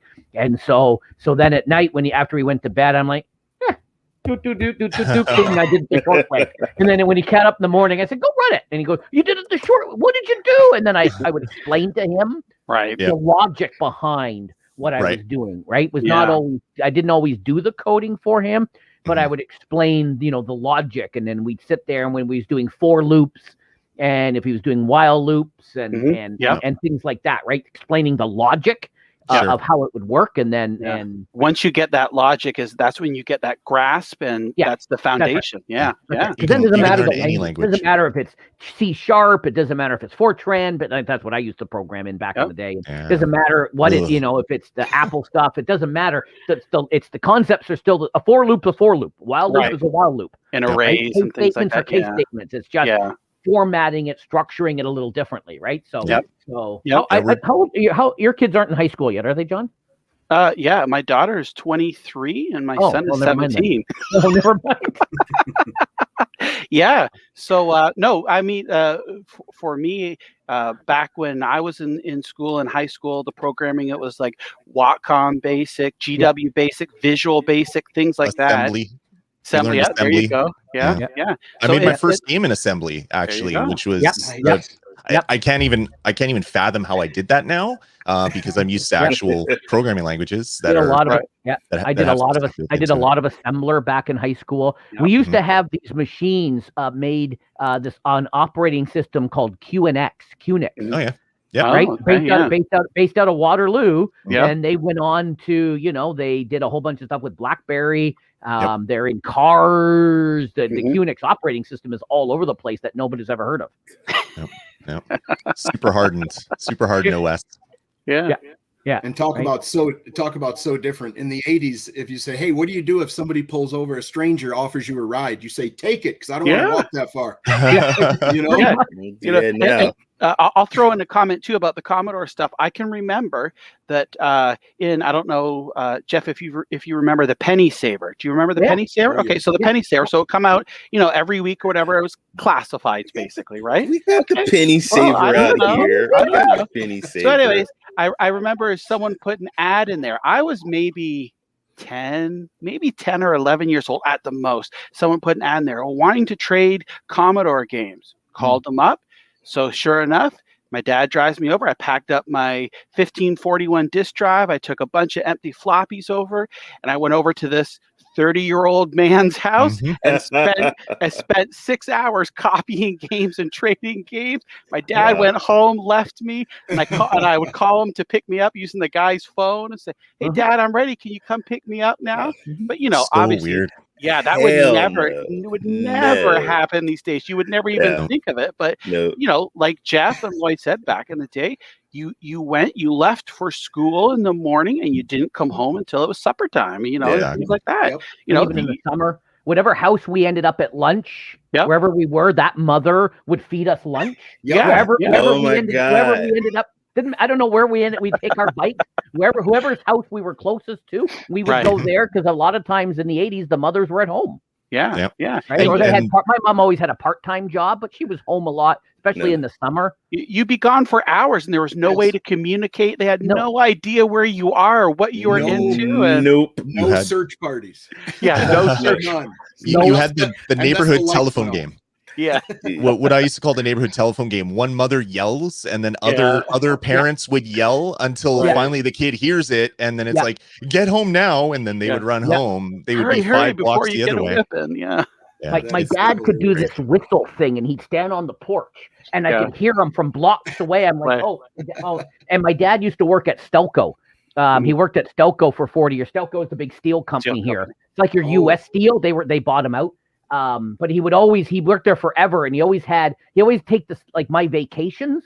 He always took those off because he'd had seniority. So he always took March break. He always took Christmas. He was off half the summer, and it would piss me off because every time I'm home, there's the old man home bothering me. Yeah. Well, shoot, ladies and gentlemen, we are running up on the 2-hour mark. I want to thank our two guests very, very much for hanging out with us today. Jon Scarr and Lloyd from the Nerd Nest. Thank you guys, man. Thanks for having us on. Yeah, thanks for having me. It was a heck of a lot of fun. Yeah, absolutely. Oh yeah. Thank you. So hey, where can people find you the next time you guys have something going on? Starting with you, Lloyd. All right. Well, you can follow me on Twitter at Dasme, DASME. I do a lot of podcasts. I've been podcasting since 2005, which is before iTunes had podcasts in it, which is weird, and I feel old. So you can check that out at rez.tv, rezd.tv. And I also do a lot of stuff over at the Nerd Nest with Bill, my partner on the Nerd Nest. And you can check out stuff like StadiaCast and maybe some other stuff coming in the future as well.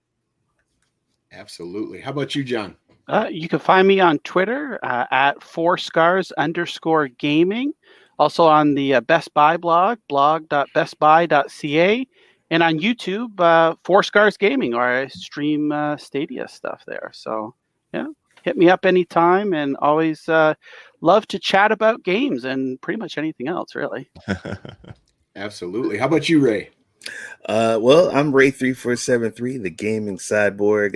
You can see me on Twitter. I'm always tweeting something out, but you can see me on Rock Reveal with John, Vet, myself, and then I do Cloud Station TV with Dr. Spaceman, also Vet and JD, and then I stream Saturday, Sunday, Monday, Tuesday nights. And I do all games. I love all games. So I'll do Luna. I'll do Stadia. Tonight I'm doing xCloud. You never know what I'm doing. How about you, Jeff? I'm Jeff Janak on Twitter and YouTube and everywhere. It's all about branding, Ray. You guys have different shirts on. I thought you was getting ready to raise your shirt up, man. Yeah. It's all about the branding. Monday nights I do a Stadia Bash Community Network game. Wednesdays I do a lot of Crata and some other Stadia stuff. Friday nights at 6:30 Eastern, I do a retro stream where I pull out my play. I have my place. Ray has them all at his fingertip. Mine are all plugged in over here. I can't just start pulling crap out. Dude, but I do a lot of PlayStation 1, PlayStation 2. Last Friday, I did Metal Gear Solid with Snake. Nice. Playing around with Snake, and then on the weekends, depending on what I'm doing, I got a new gaming laptop because my other one I spilled coffee all over, and the keyboard, mouse, and webcam stopped working. Doesn't leave a whole lot left in a laptop. And it came with GeForce Now, a 1 year or 6 months premium subscription or whatever they call it. So I've been getting back into Fortnite because I'm the oldest and best Fortnite player, and I challenge anybody over 50 who wants to I think you killed my son. I will take them on in Fortnite. But I've been doing some other GeForce now, just playing whatever. I play a lot of Stadia. I play a lot of whatever. Just I like playing games. So that's what we do. Right on. Well, you can find me at Stadia Pro Gaming Mondays, Wednesdays, and Fridays from 12 p.m. to 2 p.m. And every other Sunday for Retro Rewind from 12 p.m. to 2 p.m. to 4 p.m. Holy cow, I got that out. CST. Yeah, man. It's been a lot of fun today, guys. I really do appreciate you guys all coming on. It's been a fantastic conversation. A lot of fun. Yeah, definitely. All righty. Well, we'll leave it at that. Thank you guys for all joining us and participating in the chat. We had a lot of fun, and we will see everybody in the next chat. time. Thank you, chat. Thank you, chat. New names. SPG, I've seen some new names in there. Maybe I've just not been paying attention, but I think there's been some new names in the chat. Well, fantastic. We'll leave you with the outro. Have a great night, everybody. Later. Bye. Bye. Game on.